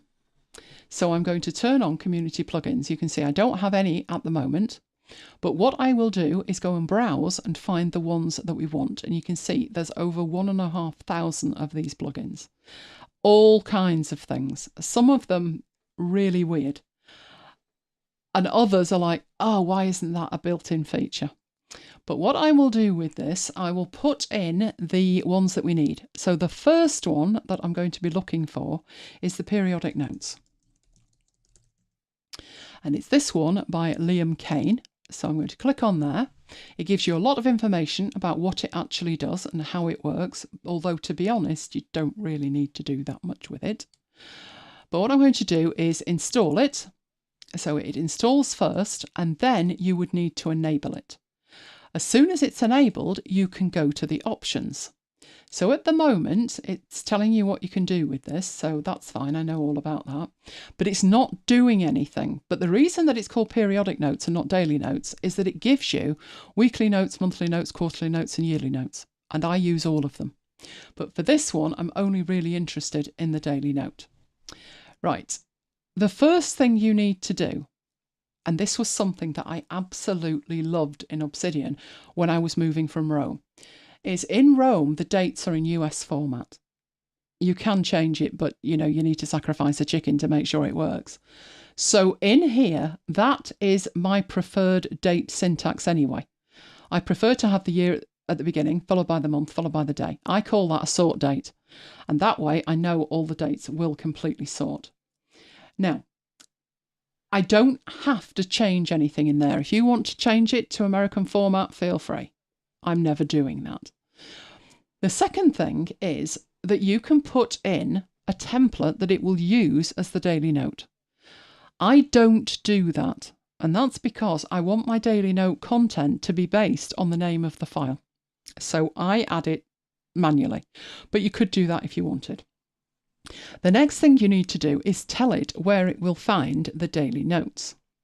Now, at the moment, I don't have any folders in here, but if I add a folder, you'll notice in my own vault that I have, what was it called? I think it was 0, wasn't it? Where are you? 0 dot periodic notes. That was what I actually chose to call it. So let's rename that. 0 pushes it to the top, and periodic notes tells me what it is. Mine goes a bit deeper than that. So if I show you my vault, you can see that mine are underneath here, organised by year. And no, I wasn't using it back in 2017. But what's happened is I've added pages that reference dates going back that far and going through to 2025 at the moment. So that's how mine are organised. And in there, we go in here, I have the weeks, then I have the months, and then I have an annual index for the year. So that's how they're organised. There are the weeks. There is a week index as well. And then these are in a sort order. These are the week notes. And then in there, you will find notes for each month. So February is the shortest, isn't it? There we go. There's all the notes for February. So that's how I organise mine, all under the periodic notes. So that's what I'm doing in here. I'm telling it that it's going in this periodic notes folder. Only at the moment, I haven't told it that. So in here, it now knows that you either want it in root or you want it in periodic notes, because that is the only folder that I've actually got. That is all you need to do for that. So all I did was install it and change where the notes were. That's it. Periodic notes dealt with. Right, next thing, going back to the community plugins and searching for the next one. The next one being probably one of the most popular. I mean, there's 1.8 million people using Excalibur for a start. But this one is the one I'm using, which is, looks like that's the second most popular plugin, which is Data View. So again, it gives you an idea of what it does. It does an awful lot. It really does. But you don't need to understand it. You just need to install it and then enable it. You do have options. I've not gone in here and changed anything. Having said that, I did today because I was working with some JavaScript queries. It didn't end well, let's put it like that. So I had to enable them. But other than that, that's the only time I've ever changed anything, and I'm not changing it here. So that's the data view. So we're 2/3 of the way there. Next one, back to the community plugins and back to browse. And the third community plugin that is needed is the one that will actually give us our day view, which is Day Planner. Right, you will get two of these and you will see that one has many more installations than the other, 336,000. They're both by the same person, but this is the old one. So you need the new one. This is the one that is still in development and is having things added to it. So I'll click on there and it gives you all the information. You can see it here. So it's showing you what that actually looks like. I'm just going to install it. And I think there is a little bit of configuration with this. Let's have a look at the configuration. So let's go into the options. Right, it'd probably make more sense when we're actually setting it up, but we will return to that. Let's do it now. Right, you can toggle off whether it shows you the release notes. I always, if there's an option, I always leave that on. That's how you find out about new features. You can round the time to minutes and you can decide by how many minutes. You can have task notifications. Now, you know I don't like being bothered visually or audibly. No, don't do it. So I don't turn that on. You can change the timeline zoom level, which will make more sense when you can see it. The window that opens with this view in it has an icon, and it's a calendar with a check mark. We will come back and change that, and I'll explain why. The next one is the start hour. So the planner's going to start at the hour that you choose in here every day, 6 o'clock. I don't say 6 o'clock unless I'm on my way to bed, do I, Mike? No, I would say 11 o'clock is much more likely to be me. I'll stagger out of bed about 10ish and have a think. Then you can center the pointer in the timeline view, which I'm not going to do. We'll come back and add remote calendars. But at the moment, what I'm doing here is the hour format. So it's showing you your current syntax will give it you in 24-hour format, which is what I want. You can have a default timestamp format, and that's what I want. And then there's the date format in the header, and that matches what I've put in my periodic notes. Doesn't matter if it does or not. Doesn't matter at all.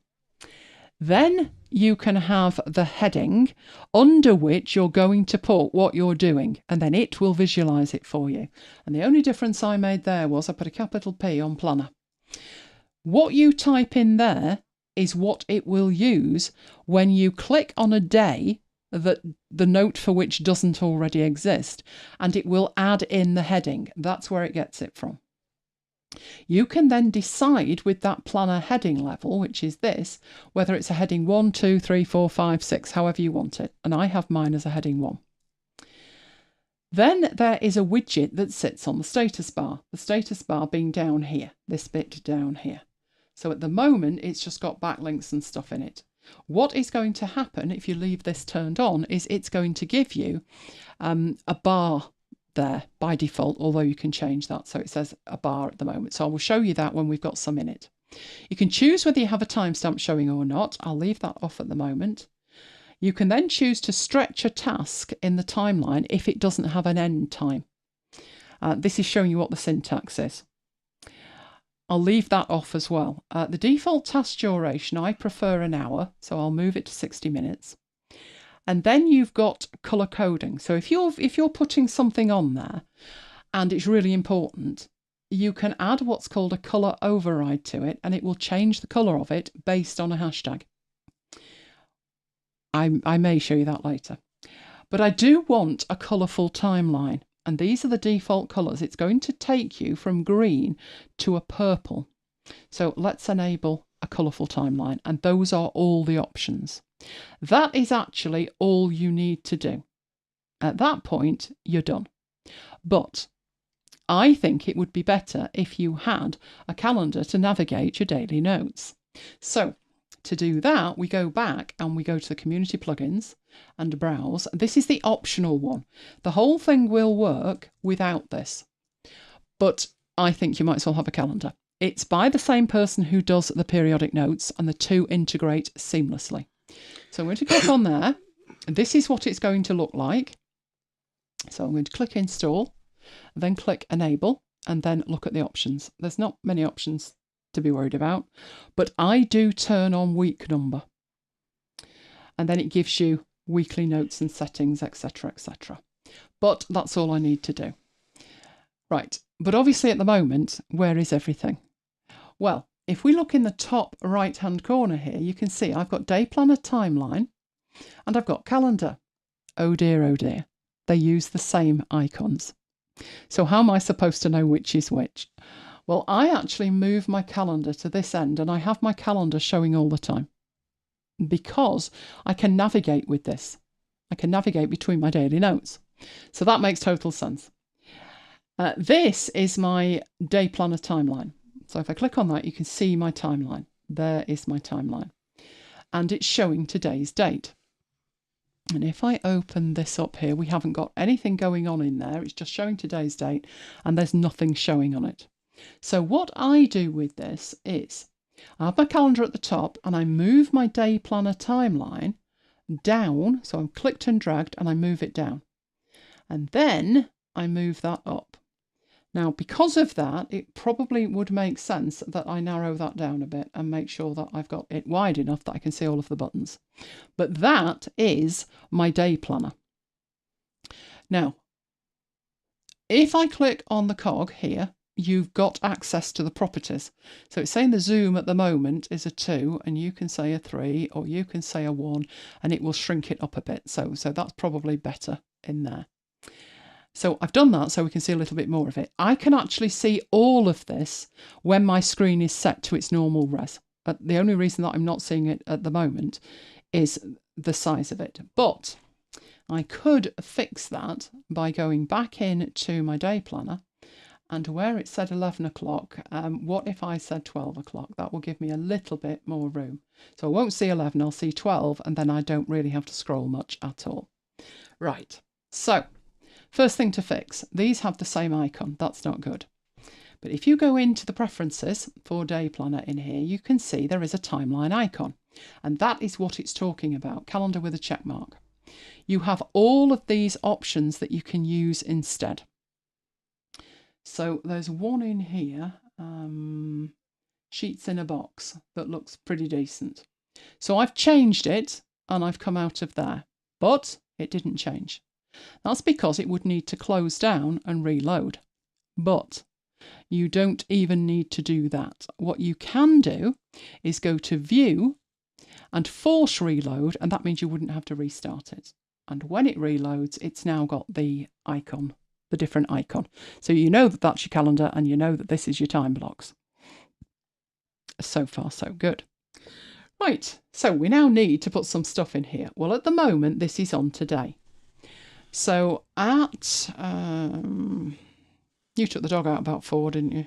Yeah. Right, so I'm adding a new item on there and a few things happened. So let me explain what happened. You get a new item on here. But also what happened, it created an entirely new page within our periodic notes to add that to, that I can get to by either clicking on there. That's where it takes the day planner thing from. That's where it puts the item in. Alternatively, I can get to that periodic note by going over here and clicking on today's date. That's why the calendar is so useful. And there is my new item. So I can go into here and I can put Walk Lola. And then that will come through to here. Once you've done it, you can check that off and then that will update. You can then either come into here and put something else. So 5 o'clock, you were doing Excel at 5 o'clock, weren't you? Right, so I'll put prep. And it puts that in there. And then when that's done, I can tick that off. When did we eat? About 7ish, wasn't it? Yeah. So I'm putting a new item on there. Again, I can go in here and edit it. And when I select the item over here, it highlights it in the page. So I'm going to go to there, and that was dinner. It was rather nice. Right. Then I probably did a 30-minute rather than an hour, but we'll say it was an hour. Tech setup. So we've got webcams to install, lights to get on, all the technical stuff. That happened then. I'm not putting MacBites After Hours on there for a specific reason, but that is how this works. So you add text to your daily note and it is visualized over here. Now, it doesn't have to be that you have it squashed up in that column if you don't want. Nothing to stop you taking that and opening it up in a complete view of its own, where you can work. Another thing you can do, I do have mine down here, only I do move that up a bit, but I do work like that. The reason that I work like that is you've got extra options here. So you can open today's daily note, which you've already seen 2 ways to do. That's a third way to do it. But you can also open a week planner. So if I click on that, you've now got, and remember, this is all text based. It's just a visualization of a text-based system. So tomorrow, you probably want me to work on your poster tomorrow, won't you? So if I go there and put like that, new item, and go into there, you can see what's happened. It's created a daily note for tomorrow. There's the time. That's not quite right. That will probably be 1 o'clock. Right, and that would be check my poster. Or are you confident it's perfect this week? Yeah. Oh, challenge. Right, so that allows me to do that on another day. You could do it live on the show. Oh, I could, couldn't I? Oh, no, no, because then they'd know what the video was. You've ruined the surprise. Right, so that is that you can use an entire week view to plan your stuff. What you can then do in here is, if lunch is at 1, then I can move that to 2. It moves it in here, it moves it in there, and on the actual day, it updates the time in there as well, which I think is fabulous. So I love the week view for trying to like sort things out across days, but then on a daily basis, I live in my daily note and I have that next to it. And that's what's keeping me on track, because if I look at it and I think, you're supposed to be writing a blog post, that never happened. No, it never does it? It's funny that, Mike. But now I know I haven't done it and I'll move it to tomorrow. And Thanks I'll do for it then. reminding me, by the way. What? About your poster? No, about what I haven't done. Fair enough. Right, this next option, you would need to be connected to a remote calendar for me to show it to you. I shall show you that in a minute. You can then navigate forward and backwards. So again, that's doing 2 things. It's updating what you see in here, but it's also taking you to that daily page. Then in here, you can show the block embed controls, and you can filter as well. So at the moment, this is saying data view source. but nothing else is showing over here, is it? But if we go back to today, my actual daily note, let me go and get one. Let me go and get one. Right, let's open today and then let's go and get another one because there's a lot in today's. There's one that's not. Right, so what my daily note actually looks like is this. So for this, I'm putting it in for the 25th. So this prompt is coming from the periodic notes. It doesn't exist. You want to create it. So yes, I do. And there it is. And that is what my daily note looks like. But now it has day planner at the bottom. And that's a heading 1. So what I tend to do, stuff that I'm going in here, this is like an interstitial journal. This is what I'm doing and notes about it. You know, when something goes wrong and I'm venting that, it all goes in there. My day planner down here, that would automatically get stuff in it if I do that. And then I can write what I want to do with that. So that would be, you know, write blog post like that. What it's talking about with the data view is what I tend to do the night before. So this would be Sunday night. I'd be looking at this and I'd be thinking, oh, I need to do X. So it could be like, you know, update something. So I would come in here and I would put like update apps on iPad. That at the moment is not a to-do, but I can make it a to-do with Control and Enter. So now it's a to-do, it's a task. And look what's happened over here. It's gone through my daily note and thought, oh, task, and it's put that up here. And it doesn't matter where it is in here other than under the day planner, because if it's under the day planner heading, obviously it's going to appear as a to-do on the timeline. But if it's any other kind of to-do in here, it will show at the top. And then once it's done, like that, it will mark it as done over here. So it's a great way of summarizing tasks that are buried within things in here, because my daily notes can be really quite long. If I look at today's daily note, there's a lot in there. I had a session at 3 o'clock, I had a session at 4 o'clock, a session at 6 o'clock. I've got MacBites at 9 o'clock. I've got a whole range of notes under my quick notes to do with Apple events. And then I've got all my day planner stuff under there as well.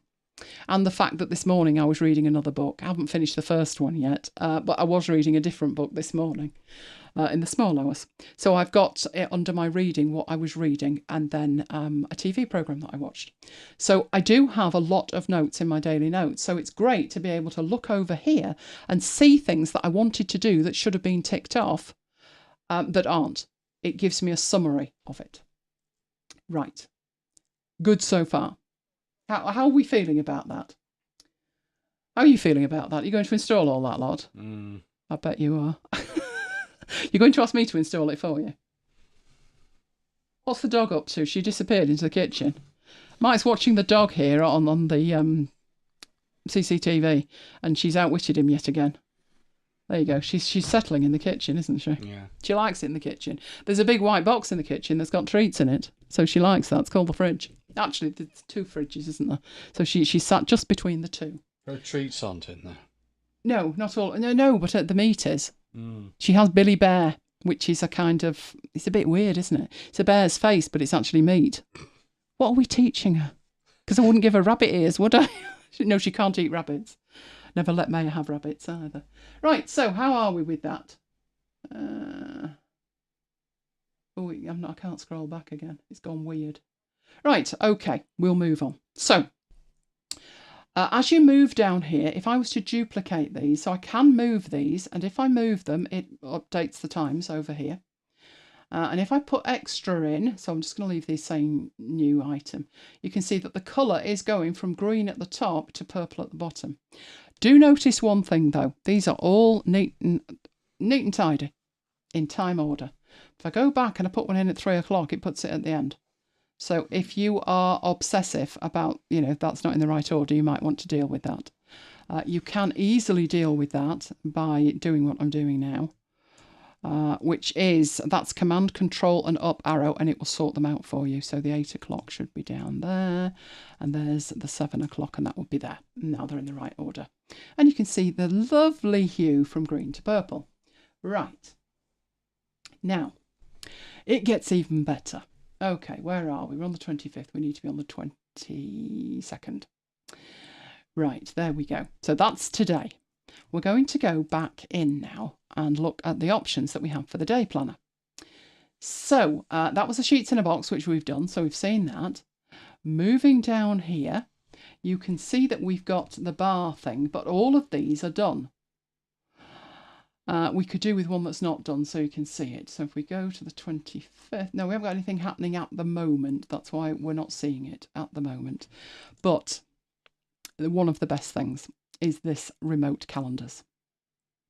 You click to add a remote calendar. You can add as many as you like. It's going to ask you for a displayed name. And guess what? I'm going to hook up to the MacBites calendar, the live MacBites calendar. Now I do have a colour for that. So where's my hex code? Where's my hex code? There it is. So this is MacBites orange. So clicking on there and moving to the hex code and pasting it in. Can I paste it in? You're not going to let me paste it in? Oh, swine. Right, FF8C00. There we go. So that's the MacBites colour. Now we need a URL. Now, the URL you put in here might seem a bit strange, but trust me, it actually works. So I have a link. I'll show you where you can get that link because it's not a normal link. Now, the MacBites calendar itself is shared. So if I show you this like that, this is Google Calendar. These are the settings for my MacBites calendar, which is shared. Make available to the public. There's the thing. Get a shareable link. But if you wanted to hook into another calendar, so my inbox calendar or my events online or anything else, MacBites admin, these are not public. These are not public calendars, nor do I want them to be public calendars. So this is where people have a problem. They want to see their calendar, their personal calendar, in something else like Obsidian, but they don't want to make it public. Google have actually thought about this. If you move down, all the way down here, you have a public URL to the calendar. This is the one that you guys would use if you wanted to hook up to it. This is the public calendar in iCal format, but this is what you need. The secret address in iCal format. Now, if we read what it says, use this address to access the calendar from other applications without making it public. That's the key, without making it public. So that is the link to use for all the calendars as far as I'm concerned. Now, the reason that it's XXX here, it's all starred out. You can see it, but the idea is that you don't share it. That it's for you to see your calendars in other apps. It's not for sharing. If you want to share it, there's all of this other gunk up here. Share it with that, but not this one. So that button there will copy it to the clipboard and it reminds you, please don't share this. So okay on that. And let's move that back out of the way. So the URL that's on my clipboard, I'm going to put in there. It's quite a long URL. Let's not worry about it. Look what happens straight away. I mean, wow, that's fast. It's actually added the events that are on that calendar in the background. That's why I didn't add MacBites. Something else has happened as well. Now we've got the status showing down here of now you're in the middle of after hours. And that's the progress of it. And you can change how that displays. Now, if we go back to last week, there's no daily note, but yep, let's create one. It's picked up last week's show. And if we go to Saturday and create, it's picked up marooned. So there would never be an excuse to miss a MacBites, would there, Mac? No, there wouldn't. No, absolutely not. The stripe on the left-hand side is the colour that you've added. And as I say, you can add as many calendars as you like.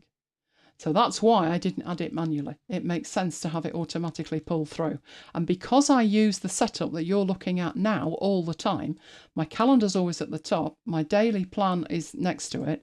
I don't need to add anything because I can see it. It's already there, which I think is absolutely fabulous. I love that. Love that. So we've got any questions on that? There was one question from Neil. How much of your notes workflow has moved to Obsidian from Notion in the past couple of years? I wouldn't say I ever really used Notion for just notes. I tried Notion. The first time I tried Notion, I had in my head, oh, it's a replacement for Evernote. And I started making, having notes, pages. And I'm like, what is this thing? This doesn't work like that. So I thought, no, I need to understand databases and embedded pages and all kinds of stuff. So what we have in Notion is what's shared. So Mike's working tonight with any links that he's putting in. He's working in Notion. I would normally be working in Notion, but Notion's had a bit of a day. It's had a lot of a day, to be honest. I think I got 6 emails over problems that page changes weren't saving. So all my notes for tonight, I've done in Obsidian. I will transfer those into Notion because it's shared work. But in terms of my note-taking, how much of it is in Obsidian? All of it. All of it. I do have alternatives. I sometimes work in Bear, just really because Bear is... I don't dump rubbish in Obsidian. So if I'm working on something that's got content from other places, I've copied and pasted from places, I take it through Bear so Bear can tidy it up. Nothing gets into Obsidian unless it's, I won't say perfect, but yeah, perfect. It might not be complete, but the format's perfect.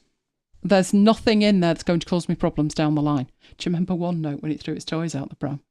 I put something in OneNote for the Mac and the Windows version didn't like it and wouldn't open it. It just kept crashing. And I had no idea what I'd put in it. And in the end, I found it was just one character that I'd copied and pasted from a web page.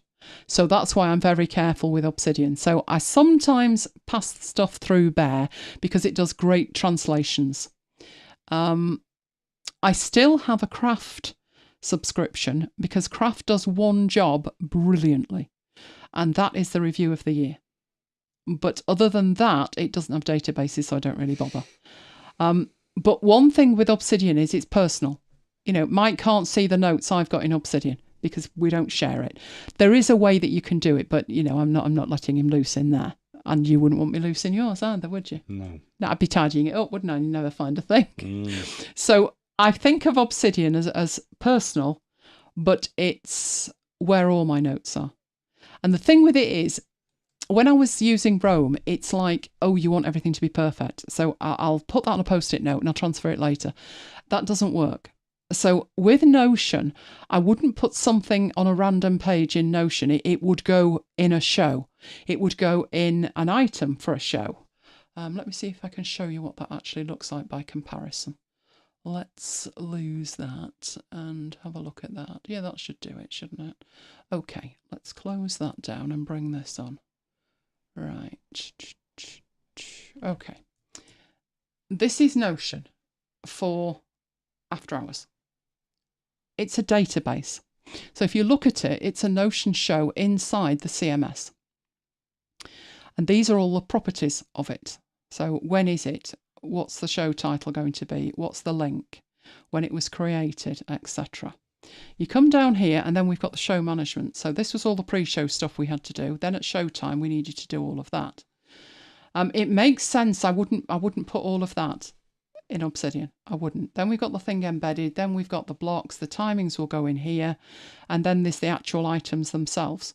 And these are in a table of their own. You can see I've done all the work on them. So Mike has in here links to stuff. So like the Mouseposé one just has a link to Mouseposé when we're talking about it. Some of these have masses of stuff in them. Absolutely masses. So if we... can we do a Scrivener? What Scrivener series? Scrivener series 2021. This is the same level as Mouseposé. But when you look at this, there's a million more things in it. Look at all the show dates and stuff. And the research notes down here. And all of this. So this was multiple items that are a level below. I wouldn't want to be managing this in Obsidian. So as far as I'm concerned, Notion's for shared stuff where there are databases involved. And, like if somebody said to me, that Forklift Magic shortcuts, when was that? We can just do a search for it. Mike can find it. All the links are in there and you can just share it. So that's why it's very structured. It's very structured. But this bit here, that's where the shows happen. So that there that's what you need to run a show. Be handy to have the rest of it, but that's what you need to run a show. But it was having a moment today. So what my notes actually look like for tonight is this. It's got the basics in it. It's got it embedded. I can get to it in there. You can see I've already shown you I put a note in there. The week at MacBites headquarters, which was done in PowerPoint, so there's nothing in there. But all the rest is in here. So the forklift, these are all the shortcuts that I talked about. This is the Mouseposé stuff and how to set it up. This is the time blocking in Obsidian and all that's involved in it. All of that. All of this, exactly that text, would be in Notion. But it's in here tonight because I can't trust it. And then there's the other two things we've got coming up. So all my notes would be in there, and I could present from there, I could present from Notion. But I don't like it when it comes to Thursday and Notion throws its toys out the pram and I can't get to my stuff. What's the point in me typing everything in and then it not saving it? So the minute I saw that, I thought I'll do it in Obsidian. And that will stay in Obsidian. It's handy, but Mike needs to see the resources. And for that reason, it's in Notion. So hopefully that answers the question. Is iCal just for Macs? No. That iCal link, I thought, what's going on? Why is it an iCal link? But no, that calendar can be shared on Windows as well. And the way that it's working in Obsidian, you can use that if you've got this on Obsidian or wherever you've got it. And it will just work the same. No, not at all. We got any more questions on that? No, that was it. SFN says, I love your stuff is so organised, it makes me so happy. Oh, to be that organised. Pandemonium's always saying that, aren't you, Pandemonium? It's a case of, I guess I've always wanted to be organised, but half the time the difficulty is that you start using an app and then a better one comes along and you start using that. And before you know it, everything's a mess. So when I loved Rome. When I tried Rome at first, I thought, don't get this. And then I got it. And I thought, oh, this is clever. This is really clever. Then, of course, the founder they've stopped sending mails and all sorts. I don't know what's going on there. I decided to have a look at Obsidian. And again, that was because Notion had a moment. But when I I left it alone then. And I must have left it alone for at least 6 months. And when I went back to Obsidian, I thought, this feels fantastic. It felt right. Now, when I say that, it felt right for me. I could try and manage after hours in it, but I'm not going to because it's shared, so it goes in Notion. But it felt right for me. It's my happy place. I can quite happily go into there. I've attended an event, like a networking event, every year for the last 4 years. And the next one has been advertised. So I goes in to add it. And literally, because I've already been 4 times before, all of the notes for all of those other events are in there. So I just add the new one, put the date, everything's already linked together. And I can, oh yes, so-and-so did that one last time and whatever. I love it. I love it. But it may not be for everybody. So use the one that feels right, I would say. Pandemonium says, my desk is tidy, but my file structure is utterly chaotic. You need Para. Para just stops you thinking about it. Seriously, it stops you thinking about it because you're not going to lose anything. Far too much of the cognitive bandwidth is taken up deciding what folder you're going to put something in. So I don't particularly bother anymore. I literally, you've seen that Obsidian is parrot, but my inbox has got loads of stuff in it. If we look at my current projects, we'll turn off the hidden files. But incubation is stuff I'm not working on today or this week. Arc is an after-hours review. not after hours, after action review. So I have a load of stuff in there. You can see how much in terms of gig is in these 2 folders. But these are what I'm working on this week. So they're my projects. But if you look in Dropbox, there's my areas, there's my resources, there's my archives. The only ones that are separate are public because they're shared, apps because you can't move it, application support because it makes sense. That's it. Even the black hole is now in resources. And I added an inbox. Don't know how anyone can work without an inbox. But, if you're not working on something, put it in an incubator. If you don't intend to work on it, something you've worked on and you finished, then put it in the archives. You can't lose anything. And then I would just know where everything is. So in here, you can see these are things that are ongoing. So a lot of people have problems between projects and areas. But in here, if it's to do with running the business, I'm the CEO, so it's in there. If it's to do with content creation, it's in the content creation. If it's to do with household, like, I would say an instruction book for an iron, but that would be looking after that. But there are household things that are in there, like insurance and stuff. Then there's MacBites. All of these, if you think about them, they're ongoing. They're not a project that comes to an end. Munich, while there's a lot of stuff going on in January and February and the autumn for the dinner, it's an ongoing thing. And then there's the stuff that I do for the church website. That is an ongoing thing. So that's why they're in areas. And that's it, really. It's not difficult to file anything because, you've only got 1 or 4 choices. If you can't make your mind up, stick it in the inbox and think about it later. Try that. SFN said, try Para, can't find a thing. Para's clearly not going to work for you then. You need to think of another way. I guess you could try and Zettelcast in it, but to me, Para just works. If you think of Para in this way, if it's actionable and you're working on it, it's a project. If it's ongoing, it's an area. If you've worked on it and it's kind of finished, but it might be useful, it's a resource. And if you've worked on it and it's finished, stick it in the archives, and that's it. In fact, if you just took everything and stuck it in the archives, and then when you need something, you know where it will be in the archives, and then move it back. So if in the archives there was, I know what would be in the archives. Something like data merge in Affinity Publisher. The entire session might be in the archives. It probably would be in resources, but let's say it's in the archives.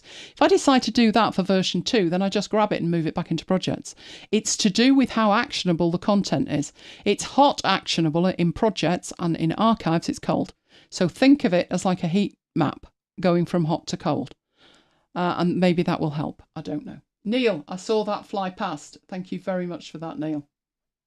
Right, okay, if we've got no more questions on that, we'll move on. Right. So what we did was, we did a dirty hack to transfer the hotkeys by turning on the hidden files. We opened the Obsidian folder, which is inside the vault, copied the hotkeys JSON, and then pasted it into the new one. It's really simple, but it saves such a ton of time. There's nothing more infuriating when I'm doing a demo than none of my hotkeys are working. None of them. Because I've remapped that they are optimized. So that's how to quickly do that. Similar with transferring the CSS styles. In these instructions, I said, go and find them, open the Obsidian folder and copy the entire snippets folder. In the demo, I actually just copied the one file and created the snippets folder, but it wouldn't matter if you copied everything into it. If you do have 2 vaults you're trying to keep in sync, then you may find yourself copying CSS snippets between them.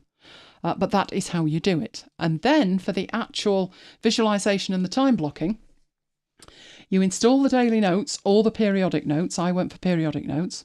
That's a needed one. And then there's the day planner, and then there's data view. Optionally, you can use the calendar plugin, but I can't understand why anybody would not use the calendar plugin. Having that calendar there is genius.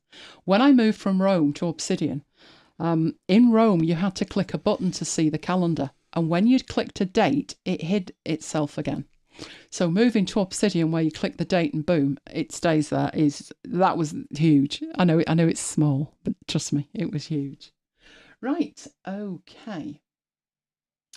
Hang on, I've got a question there. You've got loads of paras and consequently loads of folders and no real idea. You can subpara something. Can I show you that? Let me have a look. Let me have a look. I think MacBites is subparad. Let me have a look. That would be in MacBites. Yeah. So let's bring this back on. These are my areas. Some things are not organised like that. I have only put the newsletters from the church. So every week I get the newsletters. These are all the newsletters. Right? So that's all this year's newsletters. And then I archive them off. Haven't archived off 2023 at the moment. The only reason that there's only newsletters in here and they only go back to 2023 is we were using Google Drive for this. But the MacBites one is complicated. The MacBites one is complicated because you've got Marooned, you've got After Hours, you've got the podcast, you've got all the lives. There's all kinds of stuff. So what would be in that folder? It's definitely an area. It's an ongoing thing that I do. There may be small projects along the way, like this week's show, but it's an overarching area. And because of that, I subparad it. Subpara is where this is in my areas folder, but within the MacBites folder, it has its own inbox and its own para system. So any active MacBites projects would be in there. Then I've got my areas of MacBites, and I've got my resources. So that would be things like posters, artwork, outtakes, you name it. How I sorted out the Scrivener compile and stuff. Then there's the archive with older stuff, so full quality backups and all kinds of stuff like that, because Marooned technically is finished. So all the episodes of Marooned would be in here as I'm editing them, as you can see. This was the last one that I did. So this is the one that is up there, on the 16th. It's subparad, but then it's got something else, which is it's got the MacBites Studio, and the MacBites Studio is where I would edit a MacBites. And yes, it technically is a project, but it makes sense to have it in one place where all the data gets dumped. I don't expect Mike to hunt around looking for where to put his recordings. It goes in the MacBites Studio, and you'll notice that this one is linked from my sidebar because this I use a lot. But it's actually an area, but then it has a para of its own. So it's a case of understanding what you're doing with para and then tweaking it with your specific requirements in mind. If you want me to cover more on para, let me know. Right, let's head back into here where we have freebies. And the freebies this week are a huge range of fonts from Creative Fabrica. They are free, and they are free for commercial use, and they are perfect. I like this loving one and my love for planner pages.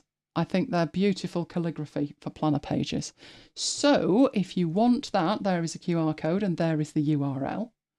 So we got any questions at this point? No. Okay. Oh, Tracy's got between Para in iCloud, Mac HD, OneDrive, Google Drive. You never remember which Para you've put it in.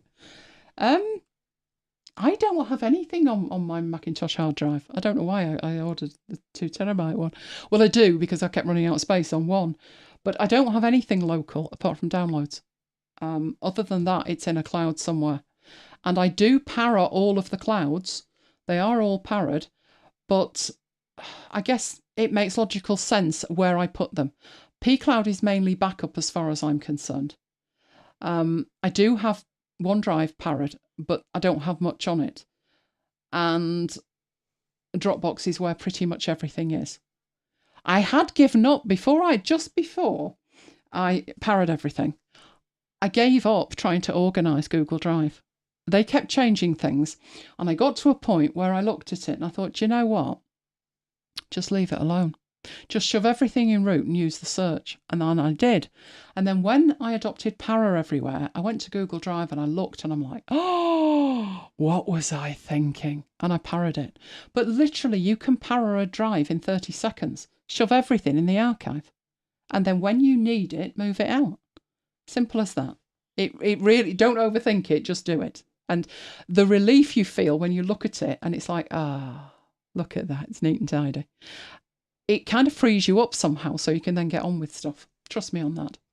Right, Jamie also requested this one. I think a couple of others. There are some other questions. Go on then. Tracy says, how do you keep track of stuff on your various platforms? And Simon says, have you given up on RAID, etc.? Oh, Simon, absolutely. Who's got the time for that? No, I can't be doing with it. I mean, the only way that would work is if you had two of everything and then there was off-site and all the rest of it. So I spread stuff across clouds. I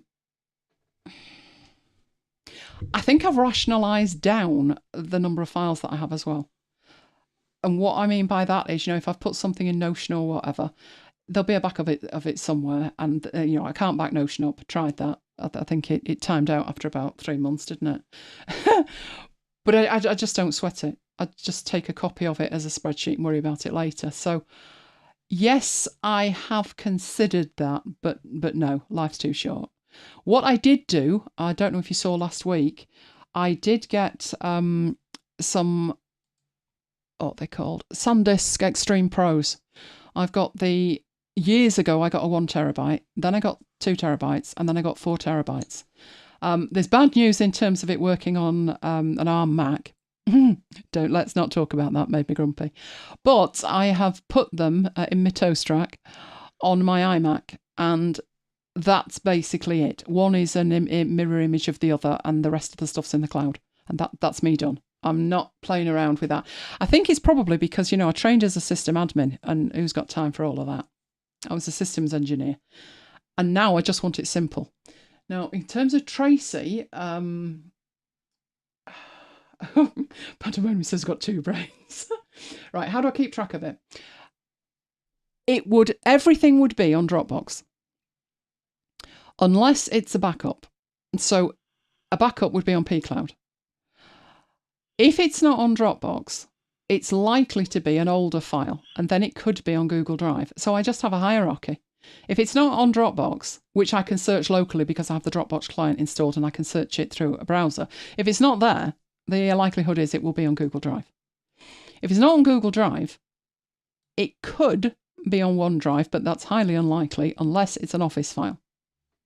And if it were, it would be there accidentally because I hadn't moved it anywhere else. And like I say, pCloud is just for backup as far as I'm concerned. So if I've had like a corrupt local file and I've thought, well, I'll back it up. And when I back it up, I mark it with a blue tag.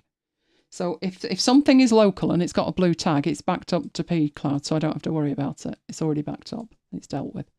And that's it. I just have a hierarchy. Odds are it's in Dropbox. If it's not in Dropbox, it will be in Google Drive. If it's not in Google Drive, it could be in OneDrive. And if you're looking for a backup, it will be in pCloud. And that's it. And they are all parrot. Right. Do I still use Carbon Copy Cloner? You still have an external flash drive for backing up the laptop. Not sure how useful it would be. Yes, I do use Carbon Copy Cloner on one machine. But what I have started doing lately is you can use Forklift for that. Forklift can do a comparison.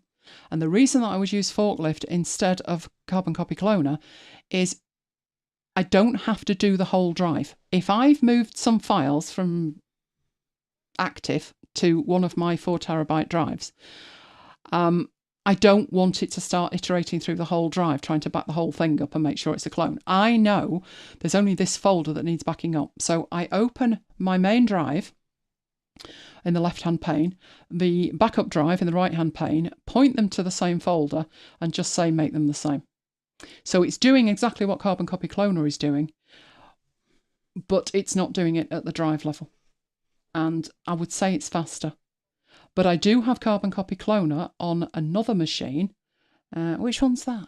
It's 2017 iMac, that, isn't it? Yes, it is. It's 2017 iMac. And the other one is the 2020 iMac. And the reason that I do that is that I don't have Forklift installed, but I do have Carbon Copy Cloner, so I still use it. But I haven't actually installed it on this one because I'm not cloning drives, and Forklift is faster. Okay. Couple more questions. Right, where you go then. Jamie says, is pCloud worth it? pCloud's been around for a long, long time. The upload speed is great. I've never had it sort of say to me it's down and I can't download anything. If you're thinking of it, I would wait until there's a sale. The next sale is likely to be the 23rd of April, which is St. George's Day, and they always do a St. George's sale. You can get something like, I think it's 500 gig, 1 terabyte, 2 terabytes, 4 terabytes. I would love to go for the 10 terabytes, but I'm not paying 900 quid for the privilege. So I said to Mike, when the price comes down, I'll buy more space, but I'm not paying that for it. But they usually knock off at least 40%, maybe 50%. So keep your eye out on the 23rd of April. They might tell you like a day earlier. I think the next one after that would probably be July the 4th. And then they usually do something for Black Friday. Tracy may have other dates that they've had a sale, but those are the ones that I remember right now. And what else have we got, Mike? Tracy says, which clouds play nicely with iWork files? Trying to store them on pCloud corrupts them unless I zip them. Not much plays nicely because they're package files. The trick with OneDrive and Dropbox with those would be to right-click on them and say store locally. Store them offline. Because what's happening is Apple changed the rules on how cloud services work. And how cloud services work now, you can only put your files, so Dropbox can only put the files in one location, and it's buried deep within the library system. And you have no control over whether something is local or not. Apple want to control that. But you can still right-click on a file and tell it to keep it local.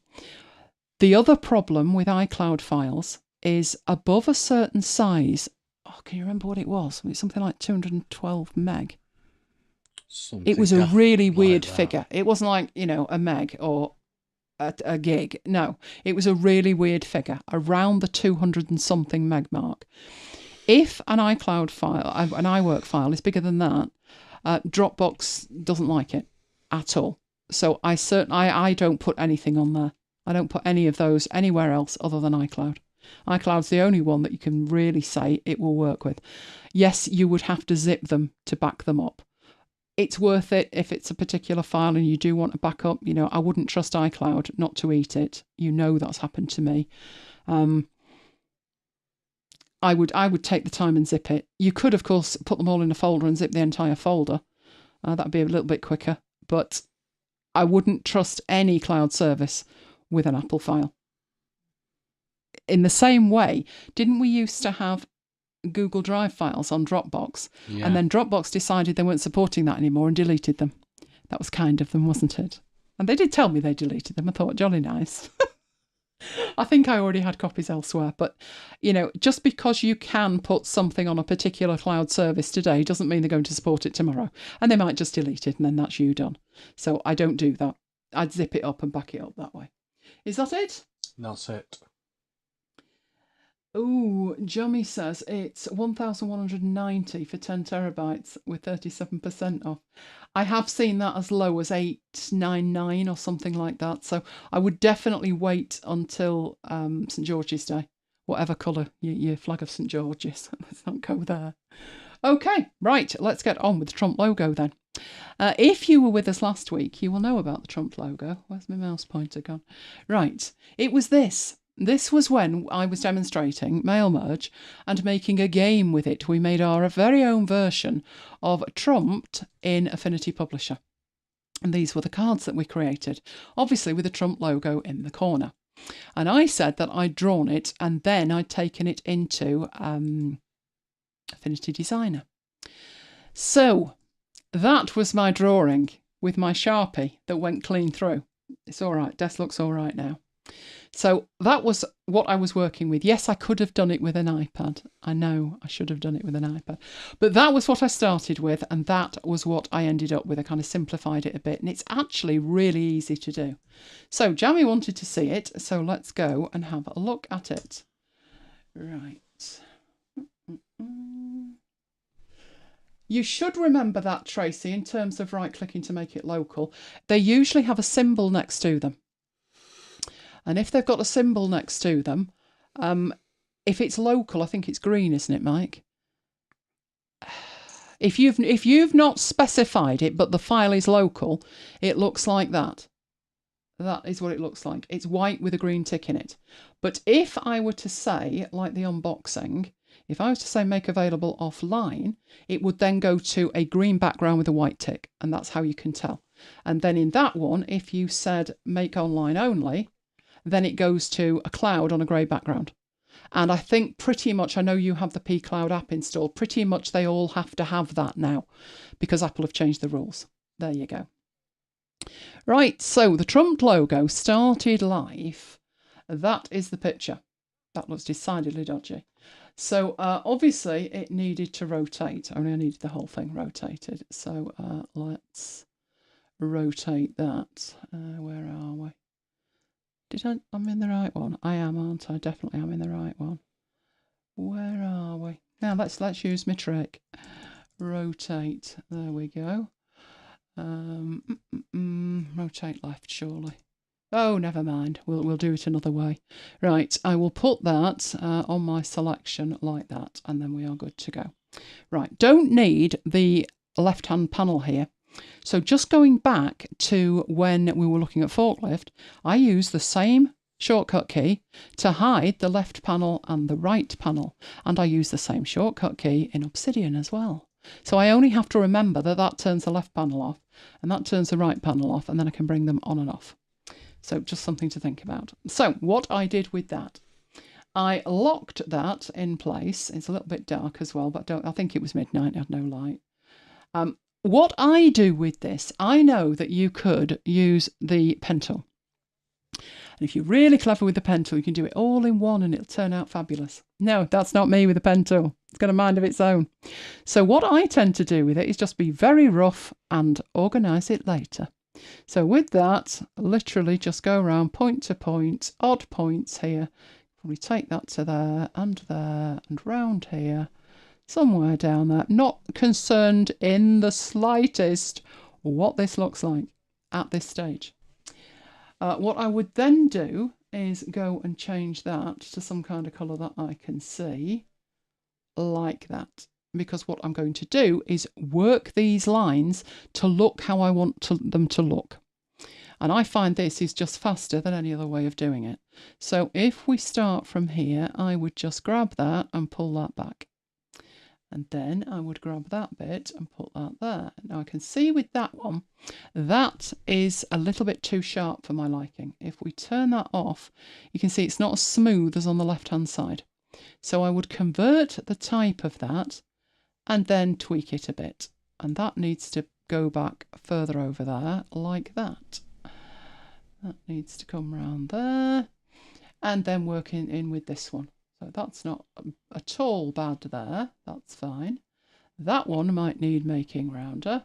So I'm not sitting here and spending hours with a pen tool. It's just faster for me to do this. I've done it this way for years. You're all now telling me off, aren't you? Could you scan it and import something like Vectorize? You could if you had Illustrator, which does that. You could if you had Super Vectorizer. But Designer itself doesn't have that. It was one of the #1 features that people wanted adding when version 2 came out, and surprisingly they didn't do it.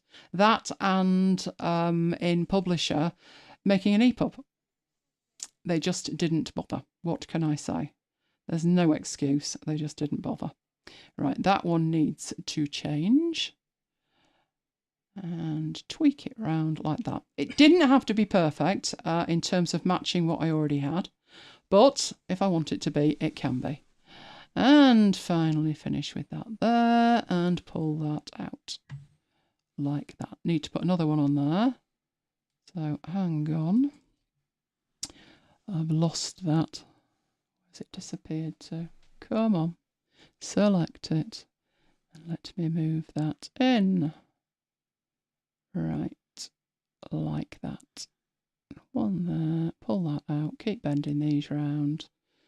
That probably needs to go that way a bit.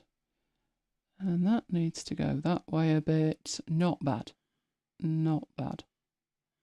Like that. That looks okay to me. Now, next thing I would do, that's the outline.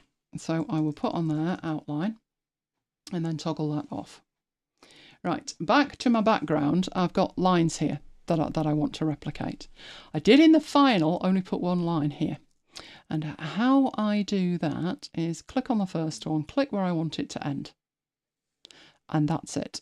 because then I go to the middle and just bend it. But we will see the finished thing, and you'll see that I'll need to do something.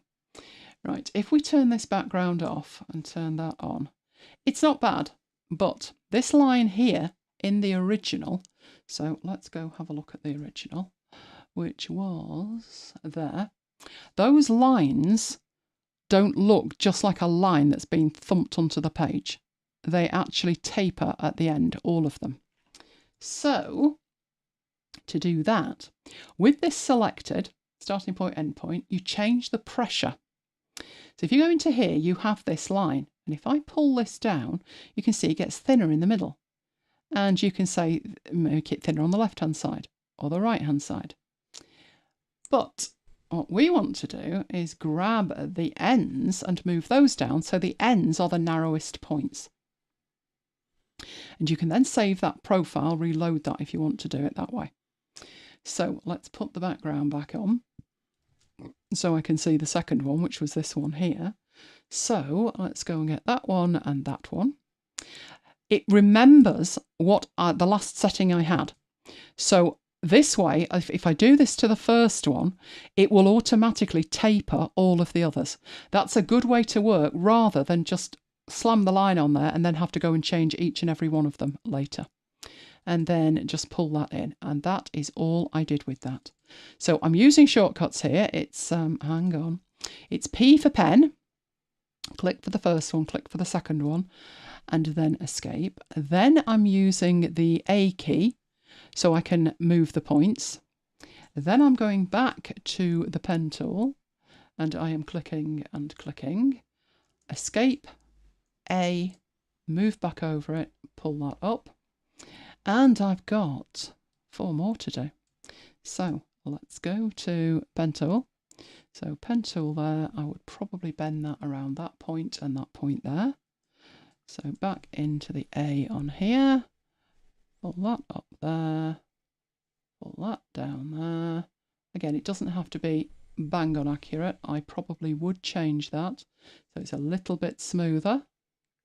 And if you are fantastic with a pen tool, I take my hat off to you. I just want the thing done. I could probably copy that, but I'll stick with it. So P for the pen tool, and click, and click, and click, and click. Escape, A, and then pull these back. And that one definitely needs to be smoother than that, so I'm converting it. And we will stretch that out there so it matches more. We might not even need that one. We might get away with it if we just pull this down. Maybe not. Maybe not. I'd need to make more changes to this. So let's swizz that round a bit like that. And then use this one to pull that down like that. And use this one to stretch that out. That's close enough. That will do me.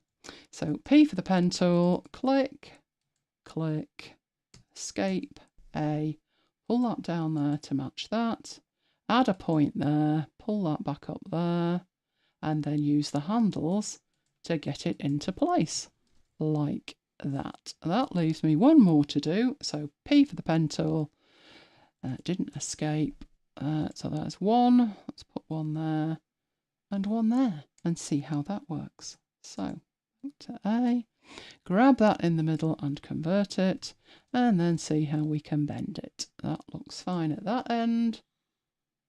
And if we do that, we'll get away with that. Right, so all those are done. Right, what I'm going to do now, these here and that one, I will group, and I will put those over the top of that. Let's call that highlights. Right, so I can lose the background at that stage. It leaves me with that. Let's toggle on the outline. Obviously not the right colour, but all I actually need to do with these is make them the right colour. Doesn't matter at this stage whether you are putting in global colours or whatever. These just need to be black, and that will do. So let's get the outline and make that black. And then we need to add the straw coloured hair that we've got. So the artboard would be trumped. Now, 2 ways to do that. You have the flood fill tool, which you can use here. That's gradient 1. Well, no, it isn't. That's the one. Now, because this here, as I'm hovering over it, you get a double line running around it. And that would fill that. So we'd be looking for a yellow colour. That would fill it. But that is only one option. What it does is it gives you a curve at the bottom that you can turn off. Hang on, we got them selected. You can turn that fill off. But that fill is not actually attached to this outline. So if, for instance, this bit here is looking a little bit on the ropey side, right? So if I was in here and I'm looking at this and I'm thinking I need that to be a little bit smoother, so I make a change to it. If I do that, you can see what happens. It doesn't fill this because it's totally separate. It's a separate curve. So let's undo that, but let's fix that like that. So that is one way that you could do it. But if we turn that off, because this shape, the outline, is a solid shape, it's a closed shape. The other way to do it is just to apply a fill to it. So we could, with that selected, so there's the outline, in here, just apply that. And the benefit of that is, if we change this drastically, it will change as well. So there is a benefit to doing it that way. And at that point, we're almost done. So I'm going to get rid of that curve. We've got our highlights, we've got the outline. The other thing we would need is the text, and it just said trumped in capitals. The font that I used was Impact, which was all caps. So Impact. Obviously, that is far too tiny. And I just put that there like that, and that was it. We had our logo like that. I didn't even export this. When I was doing the data merge, I just used the Affinity designer file. That had a benefit that I could then edit that and it would update as long as I had linked to it. So I could do that.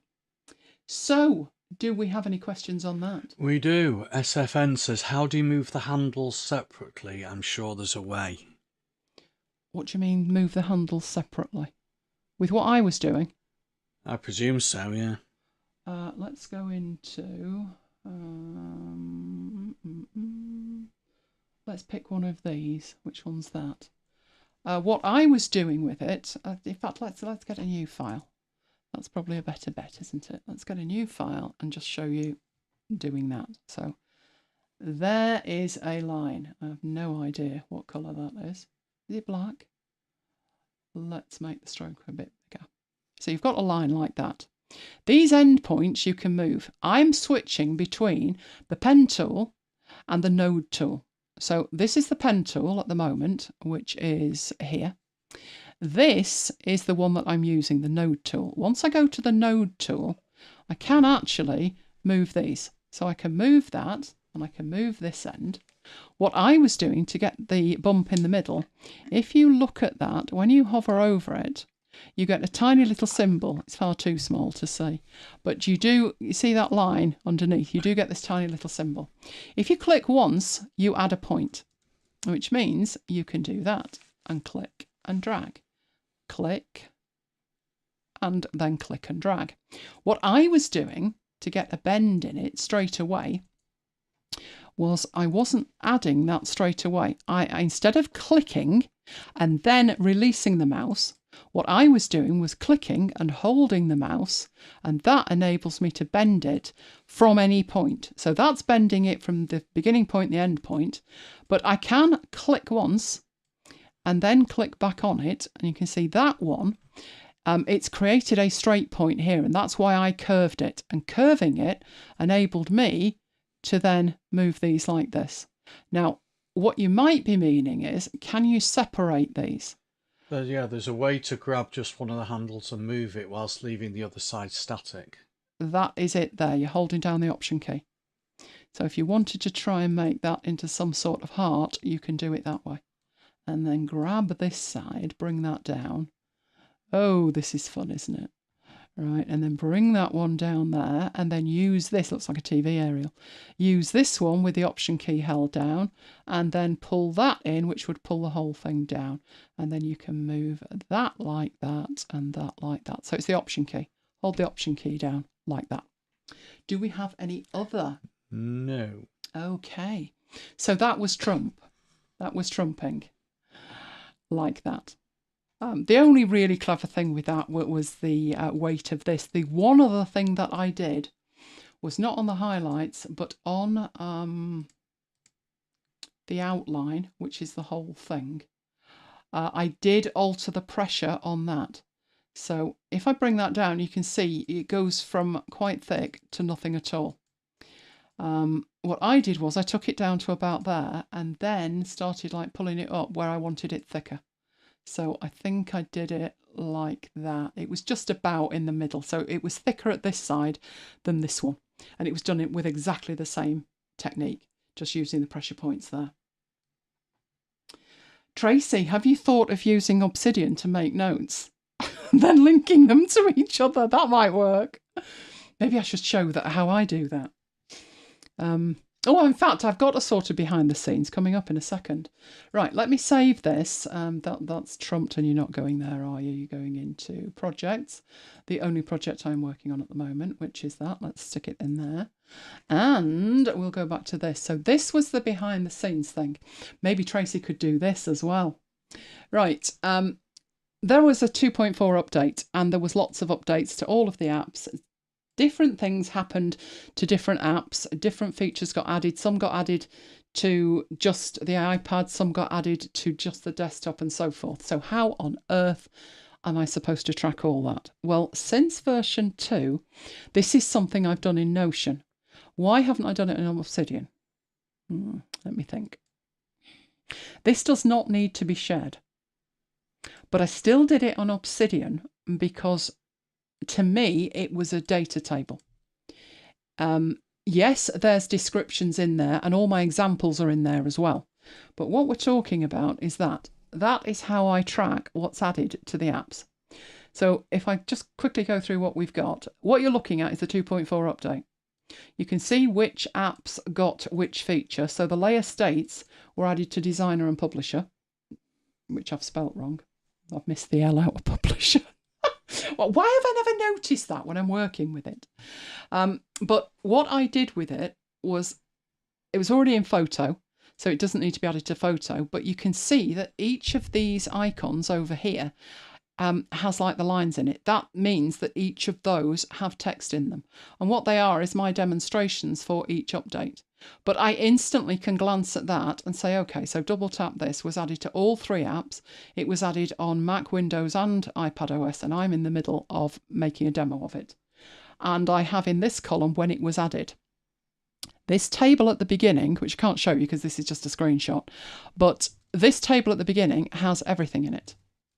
All of the updates since 1 point something. This second one is by app. So if I only want to look at publisher, this one is by operating system. So these two are boards and they're organised by that. And then I have a different view for each version. So 2.4, 2.3, 2, 1, and when version 2 came out. So when I'm working on like something that was added in version 2, I can filter out and I can instantly see it. So that's how I track things. Somebody mailed me in and said, you know, oh, how on earth do you deal with this? And that's how I deal with it. So Tracy, maybe that, and then make notes to yourself.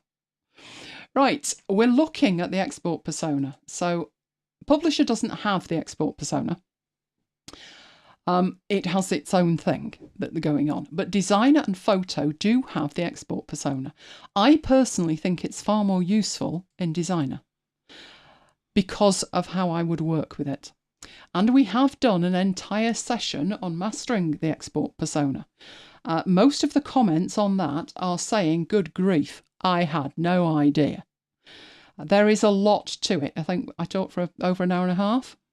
I don't intend to go over the whole thing again, but I will show you how it works, why it's important in designer, and what they've added, and why I don't need my dirty hack anymore. So we already have designer open. Let's get a new file. So I actually have some templates here, and these are pre-configured. I've got MacBites templates and I've got my YouTube templates. Let's start with an after hours, which is this one here. This is already sorted out. This is already taken as far as it can actually go. So if I was making posters for tonight, what I would do in here is this artboard up here is the only one that's unlocked. If we look at the rest are locked. I've done it this way with all of the features. So we're talking templates, we're talking symbols, we're talking all sorts. And part of that is the export persona. So let's come out of there. And I'm going to double click in there and you can see it's looking for a day and a month. So it's the 22nd today. It's not 2023. Right, that's that fixed. Down here, I'm looking for a number. So it's 212. And finally, down here, this is just the name I'm going to save it as. And it's handy to have that I can copy it. And then when I save it, I will save it as that. I'm going to put demo on the end. And I will put that in there. Because I don't want to get confused with the file that's actually the file. The next thing that I do, and all of this is relevant to the export persona when you get there, basically. So that is what I've done with the date and show time. And then I've got these and they're all called X. Now, what I put in there, so this is the old way of working, is I just put in the number 0212. I then copy that. And then I call each of these the same. Now you might be screaming at that point, saying you can't do that, because when you come to export them, it's going to get terribly confused. But it's not going to get terribly confused because I've already programmed all of this. So I also have shortcut keys to get me between the personas. Don't know why they took those away, but they did. So I resorted that out. So to get to the export persona, I use that, which is Option and E. Now, that won't work for you. You need to do that manually. You can set it up in here. You have, where's the shortcut keys? Shortcuts in there. I set them up in there. So basically, the pixel persona is Option P, the export persona is Option E, and the draw persona is Option D. Makes total sense to me. So that will get me into this persona, which is the export persona. Now, if you're used to other apps and you think, well, I just want to export it, you can go to File and Export. And when you do, it's showing you one thing. This looks very similar to Publisher. This is not the export persona. This is just quickly exporting one thing. Now, if I choose the square one, I think you're the square one, aren't you?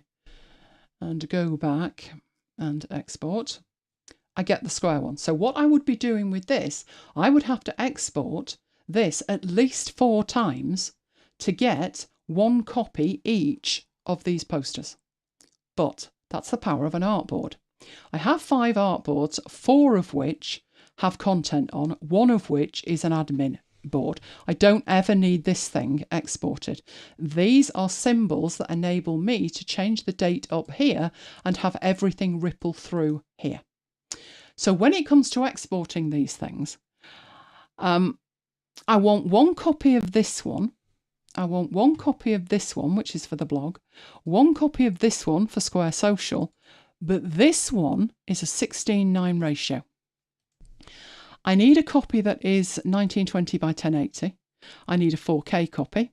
I need a copy that is 1590 by something else. Can't remember what. I need different sizes for different jobs. One would be for my slides. One would be for putting in Notion. One would be for uploading to YouTube. And I also need a 1200 by 675 to put in the emails. So instead of exporting that 4 times, I would be exporting it a dozen times, if not more.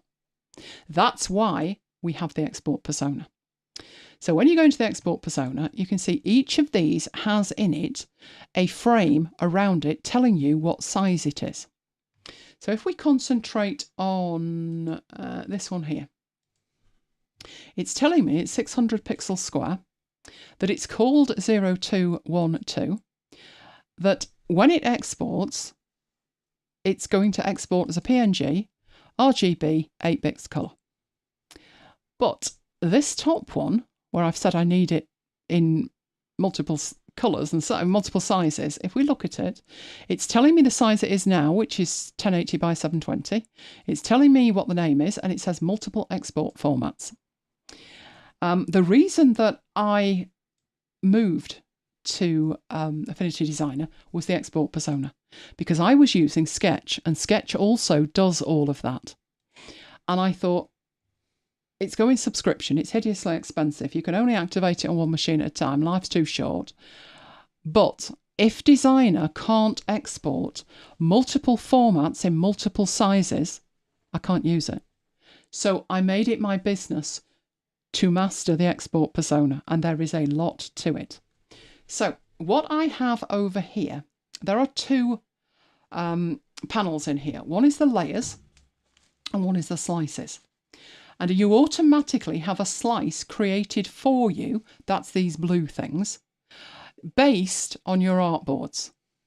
So for instance, if I create a new file, and there's no artboard in it, but I add a few things.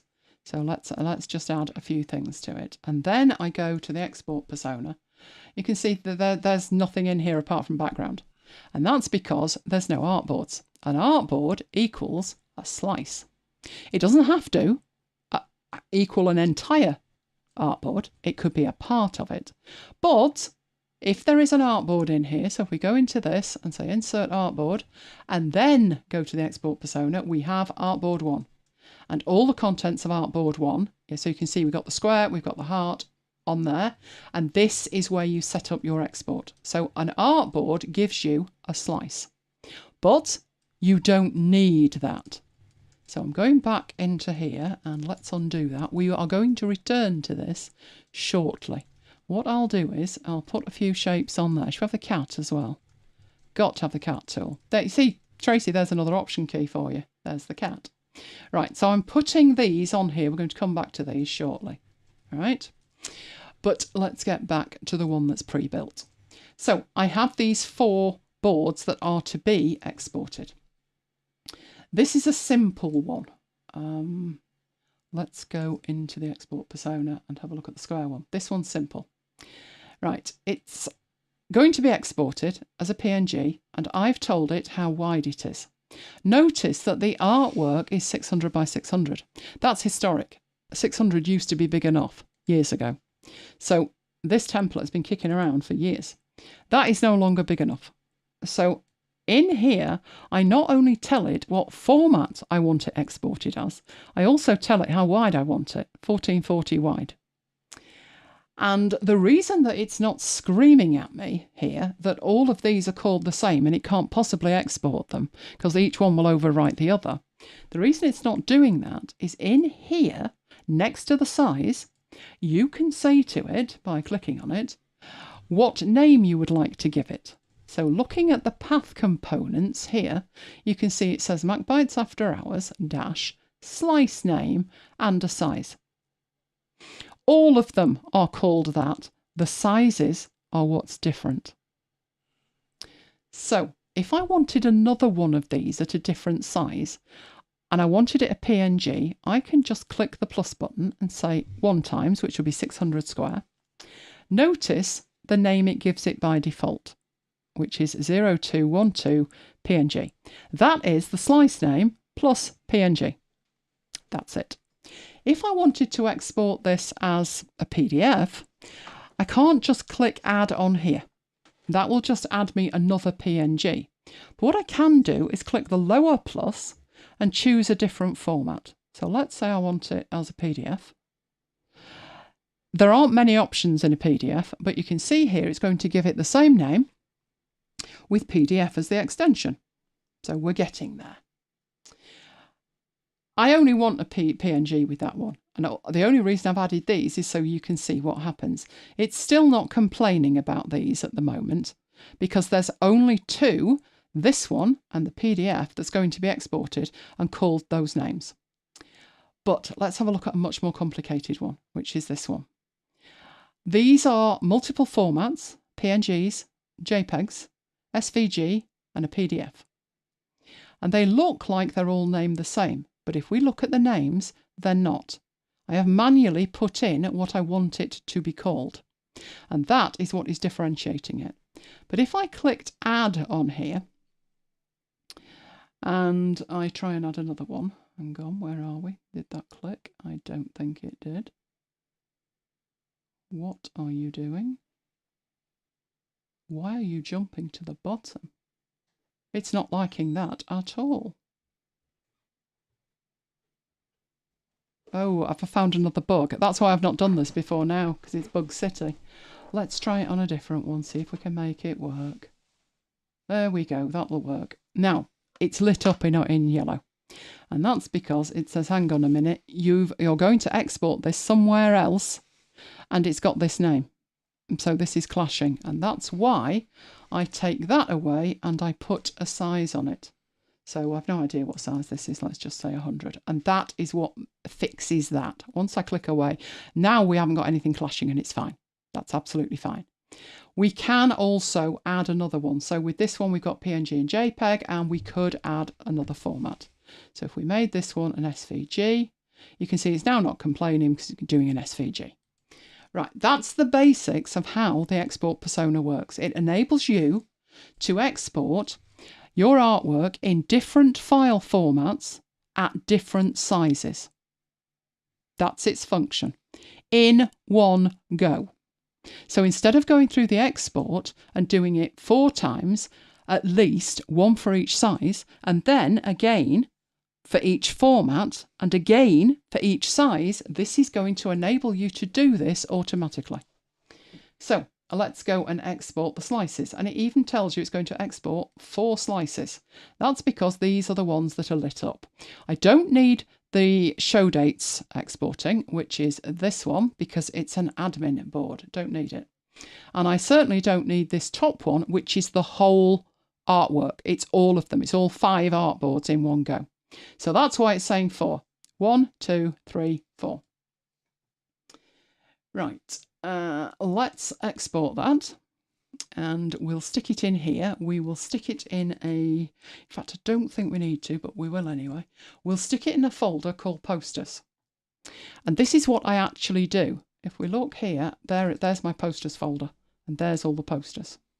Right, they are all in there. I'm just doing this as a demo, and I'm doing it in here, and I hit export. And it chugs through, and it exports all of them. I couldn't even tell you how many different sizes it's going to export at that stage. I've got no idea. But what we'll do is we will bring this on. This is the folder I'm working with. Here's the export persona. There's the posters. It knows it's MacBites After Hours. I will show you how it knows that. It knows what after hours it is. And these are what it's exported. So these ones here with the fancy names on, these are the ones that I usually get. The ones up here are the ones I've just created. There's a 3 times and a 2 times and an SVG and so forth. So I've exported 22 files, but I only had to export it once. If I wanted to do that with the export without using the export persona, I'd have to do it 22 times. Who's got time? Life's too short. So what have they done to make this any better?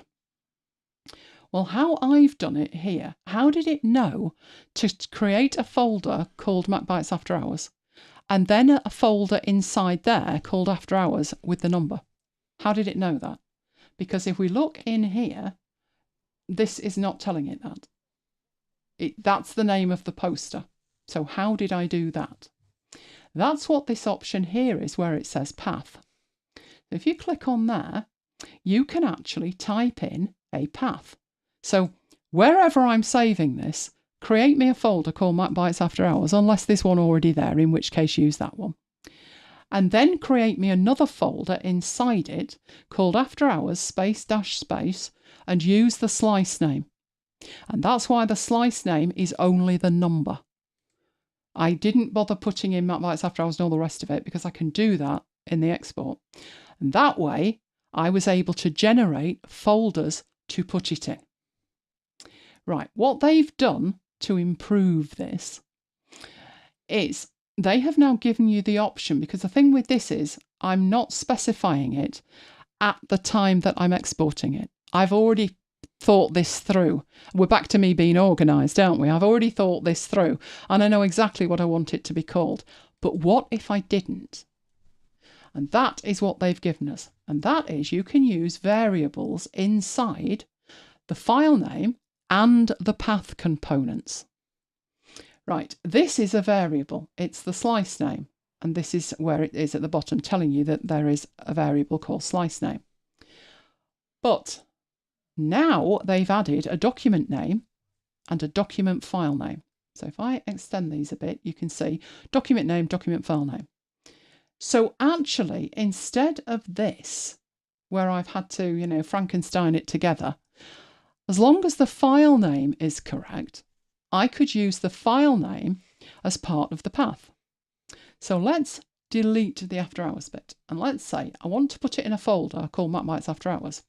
But then I want you to use the document name. So drag that up there, then use the document name. And that's what I want for the path. So let's click done on there. Now, bearing in mind that that is only in one of these, I would need to go through here and change all of these. Luckily, you can copy it. That's important when it comes to documenting it, because I was able to copy it and paste it into Obsidian where I've put my instructions. And it actually flashes it up as that's a variable. I thought that's cool. So I would go through my others here, go into there, highlight that and paste. Go into there. I'm getting rid of what's already in there and I'm pasting. And let's go into here and the last one, under path, and paste. My document is named Poster Set MacBites After Hours 0212 Demo. It's going to use that as part of the path. So let's do another export. We will put this in the posters and see what it does with it. So export. And fingers crossed it doesn't lose all its toys out of the pram. Because I was doing this with the beta and it just crashed and crashed and crashed. So fingers crossed it's not going to do that tonight. Right, let's bring this back on. That was what we had. So initially, that was what it exported because that is how I told it to export it. Now it's actually used the file name. When we open that up, there are all the files. So that makes it a little bit more flexible. If I made a template and instead of it being dedicated to MacBites, it was just a generic thing for an image of a certain size, then instead of hard coding the path into it, which was the dirty hack, we can now use the file name, not just as the file name, but we can also use it as part of the path. About time, hey? It was definitely something that needed adding, and it looks like it's actually working at the moment. So there is lots more to the export persona. Happy to go over it again in another show if you want to, but there is already up there a deep dive Master the Export Persona. That does not have this new stuff in, so maybe an idea to do a version 2 of it, but it's a great grounding in what was there in the original version 1. So do we have any questions about that? We don't. Do not. Excellent. Right, okay, let's come out of there then. Let's hide that, go back into there. Oh, it's unboxing time. I do like a good unboxing, and I'm hoping this is a good unboxing. We were laughing before because it's 2 unboxings, isn't it? But they put them in the same box. So I wasn't happy. In fact, I didn't even get a box this time, which is not on. So I'm going to switch to there. I am then going to switch you to there. That's going to need to be moved, isn't it? There we go. And I need to push buttons over here or it'll get very upset. So I've pushed that button, keyboard out of the way. Let's bring the toy in. Couldn't even be bothered putting it in a box. I mean, I ask you. I do think when they put it in a bag, it's disgusting. Do you know when some of the things they say to you will put it in a bag? or we won't put it in a bag at all. We'll just ship it to you and slap a label on the side. And I always say, no, you're going to put it in a box. I don't want the delivery people to know what it is, do you? Right, so that's what it is. Well, that's true. I did see a very dodgy thing the other day. It's more of a marooned. I won't go into it. I didn't mind them seeing my pancake mix. Oh, no, I don't let them see anything. I'm obsessively secretive. So let's go in and see what I've got this time. I did say to Mike, this one's been there a while, to be honest. But hopefully it's what it should be. And hopefully it's okay. Right, I'll get them out one at a time. Keep the surprise going. There's the first one. So there's the first one. It is a USB-C charger. It also does standard USB, but it was the power of it that I was interested in.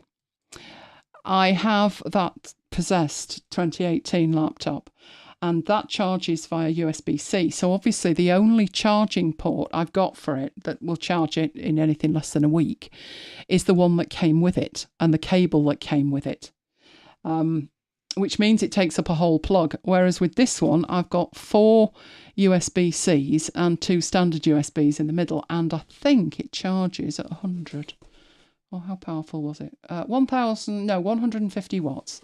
So I'm hoping it'll charge faster. So let's have a look at it. Oh, it's in a box inside a wrapper. Right. Let's do that then. Instruction book. Kettle cable. Well, tiny kettle cable. There we are. And there's the toy. There we go. Nice and neat as well. Nice and neat. So let's open Jamie says, do you even use that MacBook Air anymore? Sometimes it's a doorstop. Sometimes I have to. You know, like when you've got your machine producing video and you've got to. Yeah, it just annoys me. I wish I'd never bought it. Right, so there we go, 150 watt. Do more light there, couldn't we? Port at the back, ports at the front. From what it said, that port is the most powerful. And if you leave it with just one thing plugged in, your laptop should be charged in like an hour and a half. So fingers crossed that's actually what happens with it. Maybe it'll give it new life from being a doorstop. Honestly, I look at it and I think I should probably, go and use the 2012 one. It'll be faster, which is shocking. That's why I got the thing last week, to make the network faster. I'm just trying to make the whole thing faster. But it has completely put me off buying any kind of MacBook Air. I'm not touching a MacBook Air ever again. It's got to be a MacBook Pro. Even if I don't intend to use it to that degree, it's going to have to be a MacBook Pro because it's shockingly poor. So that is the charger. That leaves, let's move this out of the way, the other half of it. So let's get these out of it. What could I need if that's half of it? Let's get into it. Oh, cables. That's what I need. Cables. So I've had good use from Ugreen cables, and that's what I got with these. So let's have a look at that. See how they are. Oh, they're tougher than the Apple ones, thankfully. Right, so it's just USB-C to USB-C, but it is braided, which the Apple ones aren't. They don't like it, the Apple ones, if you roll over it with your chair. Have you noticed? Well, you probably don't roll over your cables with the chair, but I do. Well, I try and avoid it, but you know what Apple cables are like? They're not that flexible. So I decided I would get 2 of these. So these are Ugreen. How long are they? Kim doesn't like the MacBook Air either, and won't be getting another one. You see what I mean? Do you know, I was really sceptical about the MacBook Air when they very first announced it, with Steve Jobs pouncing around with an envelope. I thought, no way. And then when it came to it, I needed a laptop that was as light as a feather with decent battery life, because my dad had been diagnosed with cancer in 2011. Yeah, 2011. And by this stage, it was 2012, and he'd had to give up work and give up his car. So I had to drive him to his appointments. And I had a 17-inch MacBook Pro. Yeah, that wasn't going to work. We'd have needed a bigger car. And by that stage, it was 6 years old. And my mum said, just buy one. She said, but get like the one that's best for the job. So I went for an 11-inch. Were they 11? They were, weren't they? An 11-inch MacBook Air. And I thought, well, I only need to like do small jobs in the car with it. Oh, it was fabulous. It was fabulous. I mean, don't try crunching video with it. But I sat in the hospital car park. Do you remember when I put this on LinkedIn and people couldn't believe it? Yeah. I was sat in the hospital car park, and every time you went, like it was, the appointment would be 10 minutes. Yeah, but the waiting time would be like 9.5 hours. We got there, and it was supposed to be like an appointment for 12 o'clock or something. And I had an appointment, I had a webinar at 2. But the hospital's like 15 minutes away. It's fine. It's fine. He went in and came out and said, there's a delay, and we're talking like 4 hours. And I thought, OMG. I thought, could I deliver it from the hospital car park on a MacBook Air using 3G on my phone? Or was it 4G? Oh, I think it was 4G at the time. I thought, do you know what? I'll give it a go. And I did. That MacBook Air was fabulous. So obviously, when it came to get a new laptop, I thought, well, I've got a great desktop. Don't need the quality of a MacBook Pro. I'll get a MacBook Air. The last one was fabulous. Yeah, the next one was absolute garbage. Absolute garbage. I'm not touching another one. These cables are 2 meters. It says on the back, if you can read that, 2 meters. So I got 2 of them, and I will attempt to charge said laptop, possessed laptop, obviously, and see how it goes. And I will report back on that. Oh, is this a little sticker? Good grief, it is a little sticker. Right, so that's what I'll do with it. There we go. So that's what I've got this week to play with. Not terribly exciting, I don't suppose, but it is if I need to charge things. So at least now I can charge more than one at a time. So that is what I intend to do with it.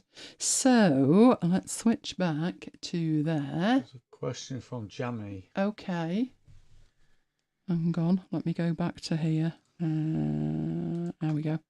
Right, what's the question? The question is an Obsidian question. I have 2 vaults, local and one on iCloud.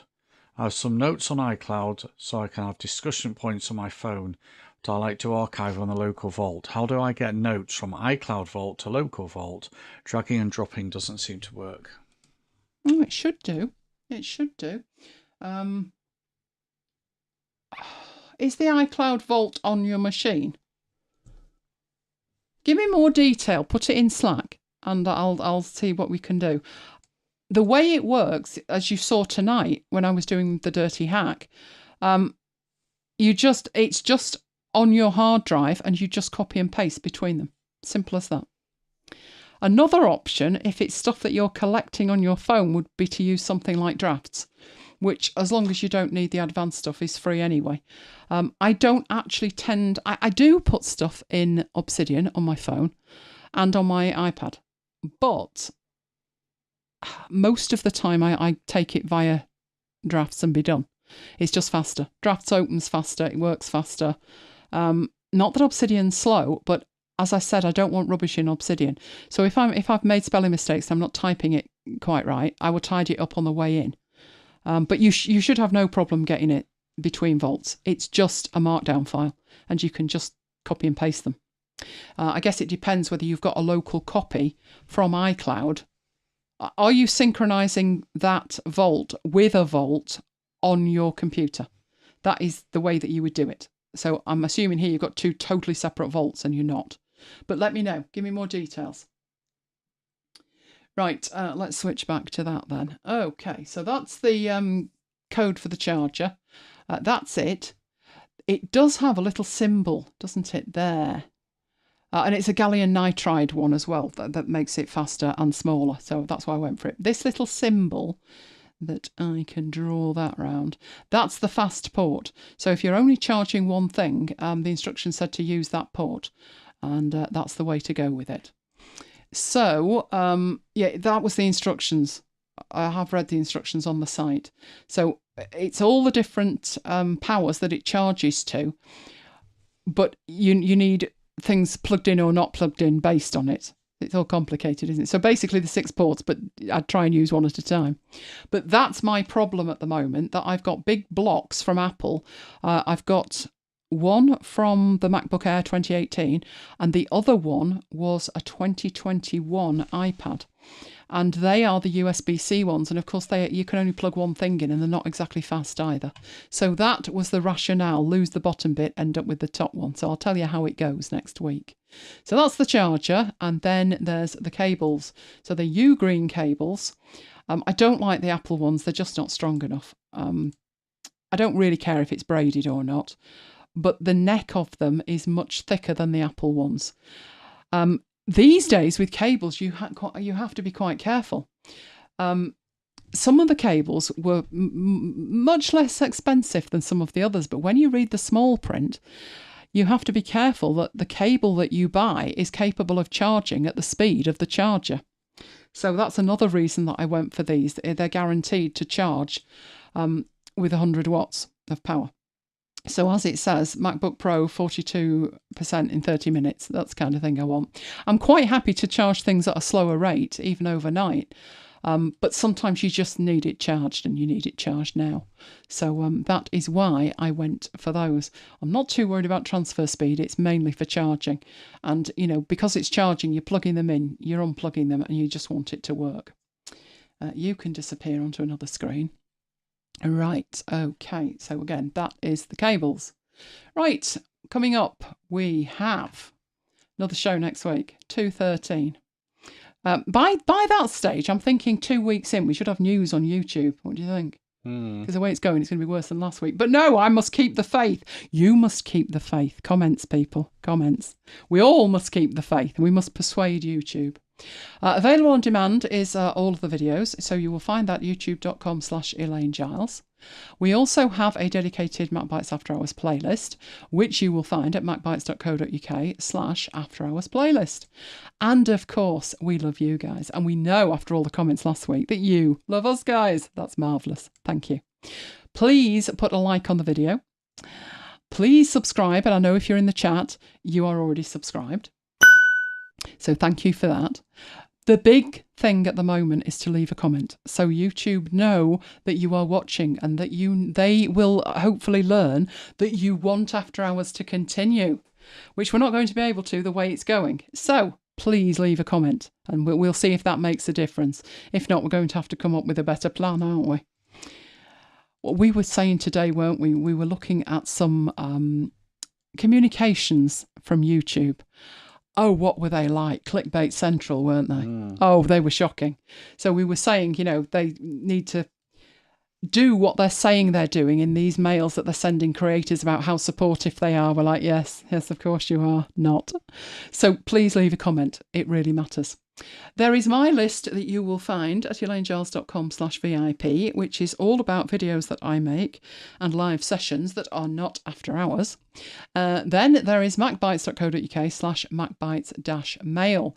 And with that, you'll get all the reminders for after hours and all the other stuff that we do. Then, of course, there's Slack, where we carry on the conversation. This week was grand, wasn't it? We was talking about potholes. Potholes it was this week. Tracy found the most amazing photo. I've not seen that one. We have terrible potholes here. Is it the same everywhere else? I don't think it is. I saw this thing, and there'd been some kind of disaster, like a fire or something, and a road had collapsed. I think it was China or Japan. It was fixed within 10 days. It looked like new. There were trees and grass. And I'm like, whoa. We just have almighty holes in our roads that we call potholes. And it's getting to the stage where everybody, I think originally it was only in certain places, but that's what we were doing this week. We were talking about it. So if you want to join and you're not already a member, you need to go to macbites.co.uk/join Slack. If you are already a member, you just need to go to macbites.co.uk/Slack, and you will be brought straight in, and away we'll go. So, do we have any questions? Or anything else? No. Oh, is everybody saying Jam is sorted. Works in the Finder. Yeah, that's all you need to do, because it's just text-based. The only thing you would potentially have an issue with is if the note that you wanted to take from Vault 1 to Vault 2 had some content in it that fed into a plugin, and you didn't have the plugin in the second vault. That's why I started from scratch tonight, to show you that, you need this and this and this and this. If you took one of those files and you put it in a vault that didn't have those plugins, it wouldn't know what to do with the text. It wouldn't error, it would open and it would let you look at it. It just wouldn't display it in the pretty way. But it is just a matter of copying and pasting the stuff across. But Drafts is great for quick capture. I started using that after the Zach Manchester fiasco, didn't I? When you went over a pothole. Oh, yeah. There was a guy, he was so funny. He wasn't on Twitter, he was on Twinkle. Do you remember Twinkle? Yeah. It was local Twitter. It back-ended onto Twitter, but it was local Twitter. And he was so funny. He was such a funny guy. And I used to read his tweets because he was local. And we were out one day and I was trying to type something. Mike went over a pothole and I pressed send before it was ready. And I ended up following Zach Manchester as well. So after that, I said, I need like a sort of staging post between what I'm typing and actually doing something with it. And that was when I moved to Drafts. And Drafts is great. The free app is probably enough for most people. I don't know if, can you install stuff that other people have created? Like extensions, only they're not called extensions, whatever they're called, workflows or something. Because I know you don't have a pro account, but I do because I make the extensions. But I think I can give them to you and they would work. Oh. You just wouldn't be able to edit them. Mm. So the free version is actually really capable. And I write texts in it. I mean, the other day I had to reply to somebody on WhatsApp. And it got quite involved. It was all to do with the Microsoft Office transfer, don't ask. I thought, I'm not typing that on a phone. So I sat here in Drafts and typed it up, switched to my phone, copy, paste it into WhatsApp, send, and I'm done. That would have taken way longer on a phone. So yeah, Drafts is a good one. I know we've looked at it before. It's a very good one. If they reveal an M3 iPad, will you have one? I don't know. I think that the 12.9 is a bit big for daily use, but the 11-inch isn't really great for demoing. So I've got a bit of a problem. Although in 2015, the answer to that was buy two, wasn't it? Buy one of each. Do you remember that? I went down to the Apple store on the day they were released. We hadn't pre-ordered or anything. We went down there. Mike said, oh no, it was 2017, wasn't it? The 2015 was the white one. 2017 it was. The 2017 iPad Pros. They were in, I think it was 10.5 or 10.2 and 13. 12.9. So I was literally in the car, couldn't make my mind up, and I'm tweeting, which one should I get? And Jane came back and said, treat yourself, get them both. So we went into the Apple store. Needless to say, they had no pencils. They never have pencils on launch day, do they? So we had an argument with the manager, because I think we were the only people all day who had gone in there to buy an iPad and a pencil, because it was Mike's first pencil, who had said to them, you've got no pencil, we can't take the iPad. And they were like, what do you mean you can't take the iPad? We sold loads of iPads today. And I said, if I buy the pencil today with the iPad, it's covered with AppleCare. And if I don't, it's not. So I'm not prepared to buy the iPad if you can't find me a pencil. Thinking, my logic, you know what my logic was, don't you? They'll find one. If Prince Charles, well, he was Prince Charles at the time. If the Queen walked in, would you be able to find her an iPad and a pencil? I'm sure you would. So find one for me. Anyway, he literally couldn't. So I said, well, we'll leave the iPads then. We'll order them online, which meant he lost a sale. So he decided that he'd get onto head office and deal with it. And it was all sorted. As long as we unboxed the iPads in the store and put the serial numbers in their system, they would make sure when the pencils arrived that they were covered by AppleCare. So I love being awkward, which meant we were late to get to Caffè Nero, which was what we did when we came out the Apple store every time. So we went into Caffè Nero, Mike was clutching a 12.9-inch iPad and a receipt for a pencil. I was clutching a 12.9-inch iPad, a 10.5-inch iPad, and a receipt for 2 pencils. So we were very happy that day, and we did a video, and I said to Jane, sage advice, bought them both. So I don't know, I really don't know. I think they'll be out next week. I don't think there's going to be an event. It's far too late to advertise it. It'll probably just be a press release. And we'll see how much they are and what's on offer. and we'll find out. Right, okay, what we got now? Is that it? Jamie says, how much use do you get from MediaPlace? Have you used any of the AI upscaling yet? I haven't tried that, no. What I did with MediaPlace was I made like a vault database for all of the free stuff that they sent, and I do use that. I still use Eagle more than MediaPlace, but it is on my agenda to have a look at it, and particularly the upscaling. There is an app that you can use, I think it's free of charge, that is supposed to upscale fabulously.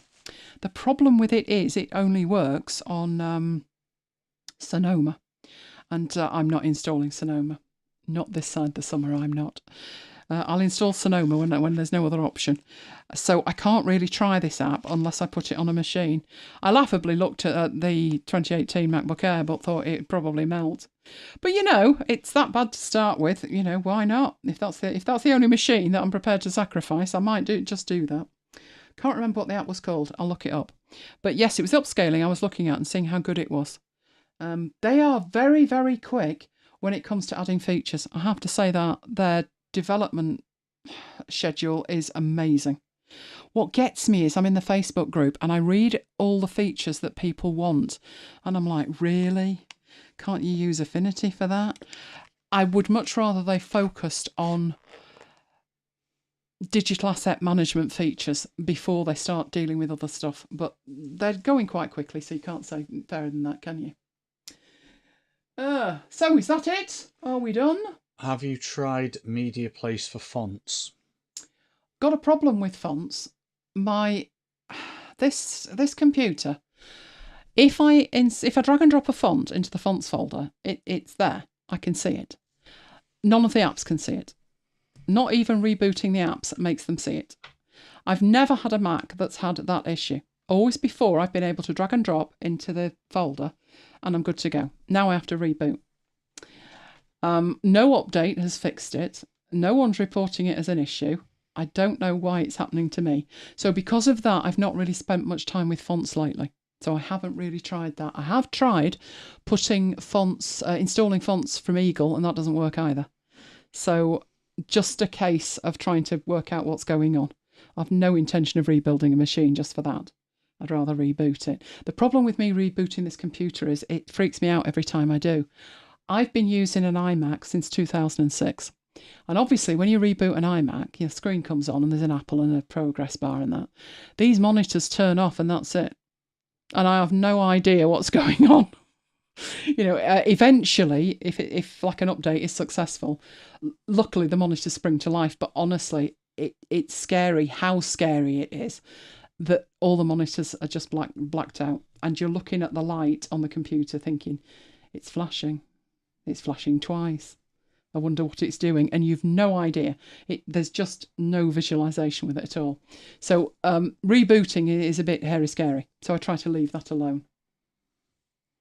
They still haven't added the manual sort. Well, that's the other problem, isn't it? A manual sort is critical for me. I do try to name things so I can get away with it. But things like the chapter markers, no, I have to have a manual sort. That was the difference between, there was an app called Pixar, and what was the other one? There were two apps that did digital asset management, and one of them allowed you to have a manual sort and the other didn't. And that was why I went with the one I went with. I don't think even Bridge lets you do a manual sort. So the fact that Eagle does keeps me with Eagle until something else works. Oh, Peter's loving the keyboard. Excellent. I won't mention, Peter, that was on sale today at 27% off. So hopefully you got the deal. I love that keyboard. That keyboard is amazing. It really is. I look at it and I think, obviously colour-wise it looks different than the Apple one, but it doesn't look that different from the Apple one. That Apple couldn't have made a keyboard as good as that. And I also saw the other day, I think this was on Twitter, which explains a lot, doesn't it? And it was somebody holding a Magic Mouse and saying, "This is the best mouse that has ever been made." And I nearly choked on my teeth. The Magic Mouse is one of the worst mice I've ever used. I love the fact that you can, instead of a wheel in the middle, you can use your finger and you can scroll up and down. That was fabulous. But honestly, if you've ever tried to use a Magic Mouse in Hindenburg, don't bother. You have to hold the sides of the mouse, and that seems to just upset it completely. So much so that a company, can't remember which one, brought out what they call mouse slippers for it. Do you remember those? They were like little strips of plastic that went on the feet of the mouse to lift it off, and there were like sidebars on it. And I'm thinking, it's not a great mouse if you need to do that with it. There is a great mouse. The greatest mouse ever made is the Logitech. The Logitech MX3S, isn't it? That is just perfect. It's perfect. I don't know why anybody would look at the Apple one anymore. And they've not really done anything with it either. Doesn't it still charge with lightning cable? Which they've taken off everything else. They haven't even updated that. So maybe we're in for a bonus year where we get a bonus and they update everything. Because didn't they have to add something to... What did they have to put an adapter with? Was it the pencil? There was a device and there was something that went with it and they had to put an adapter with it. And I'm just thinking the mouse hasn't had an update since forever. And, you know, you plug it in the bottom anyway. No, I can use my mouse with it charging. I can use my keyboard with it charging. It's not the best mouse ever made, but yeah, the Logitech keyboard is perfect. You got a link for the mouse, Pete says. I will get you a link for the mouse. The mouse is on offer today. Oh, you're in a good... This is a good time to be doing this. Right. In fact, it was on sale yesterday. I don't know if it's going to be on sale today. Let's find out. Let's go get the mouse. Logitech MX3S. I think the S might mean silent. Where are we? Luck is in. It is still 25% off. So here you go. There's the link. So let's put that in. There we go. Transfers between both seamlessly. Oh, hang on. MX mouse connected to the iMac and the PC. I am amazed. I clean mine quite a bit. And I had to clean it twice today. The first time it needed cleaning. The second time I had something on my hand. What did I have for dinner? Oh, it was the cheese and biscuits that I had. I shouldn't have been eating them at the desk, should I? So I touched a key and there was cheese on it. So I then had to clean it again. So I turned it off at the top and I cleaned it with my isopropyl alcohol and my microfiber cloth. Turned it on, boom, it was there. You know, honestly, it's like the AirPods. You turn it on, you wait 20 minutes and it may or may not connect. I find the Apple keyboard's exactly the same, but this just, boom, it connected. And when I'm doing something like processing video, I'll prop an iPad up. I'll use one of the secondary things because you've got 3 connections with the mouse and the keyboard. I'll switch the connection to the iPad. Boom, it's there. I'll start, usually in Ulysses if I'm on an iPad. Amazing. Absolutely love it. There are 2 mice on that page. Make sure that you go for the 3S. The 3 is actually 50 quid dearer. I have no idea why, or nearly 50 quid dearer. But the S is the newer one of the 2. I must have got that during a sale. I'm just looking at it. Yes, I must have got that during a sale. But it's definitely worth it. Does that mouse work okay with no mat? Yes, it does. It works on anything. I do have a mouse mat. It's as old as the hills. But didn't I pay 35 quid for this mouse mat?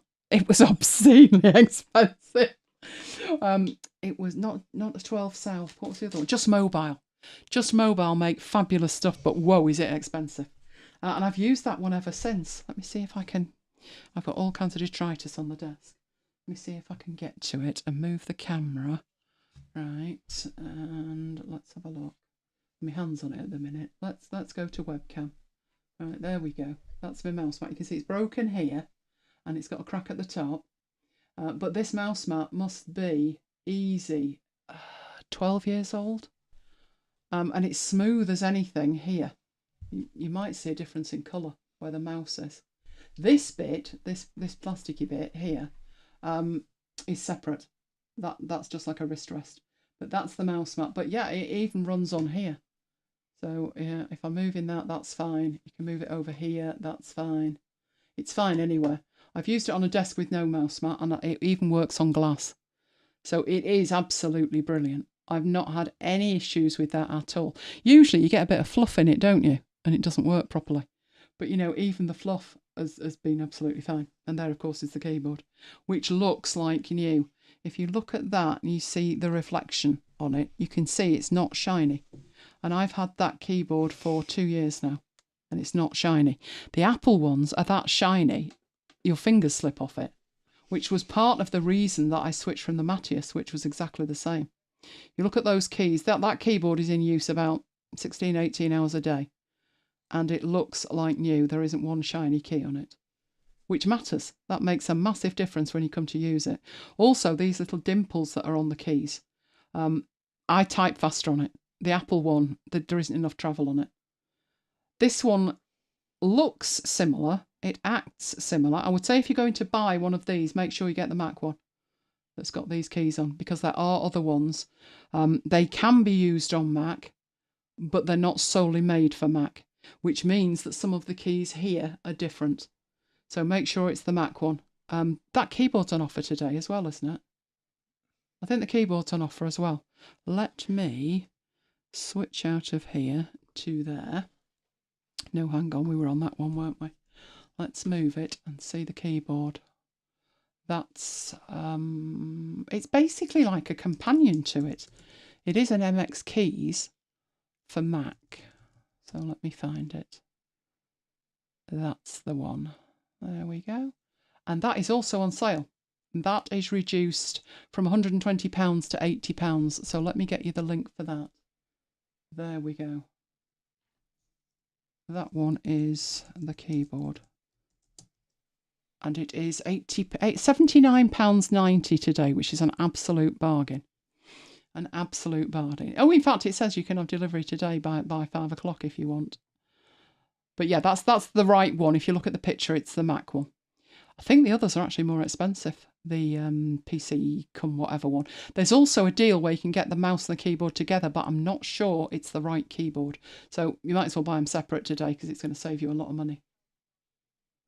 Peter says, go on, upset me.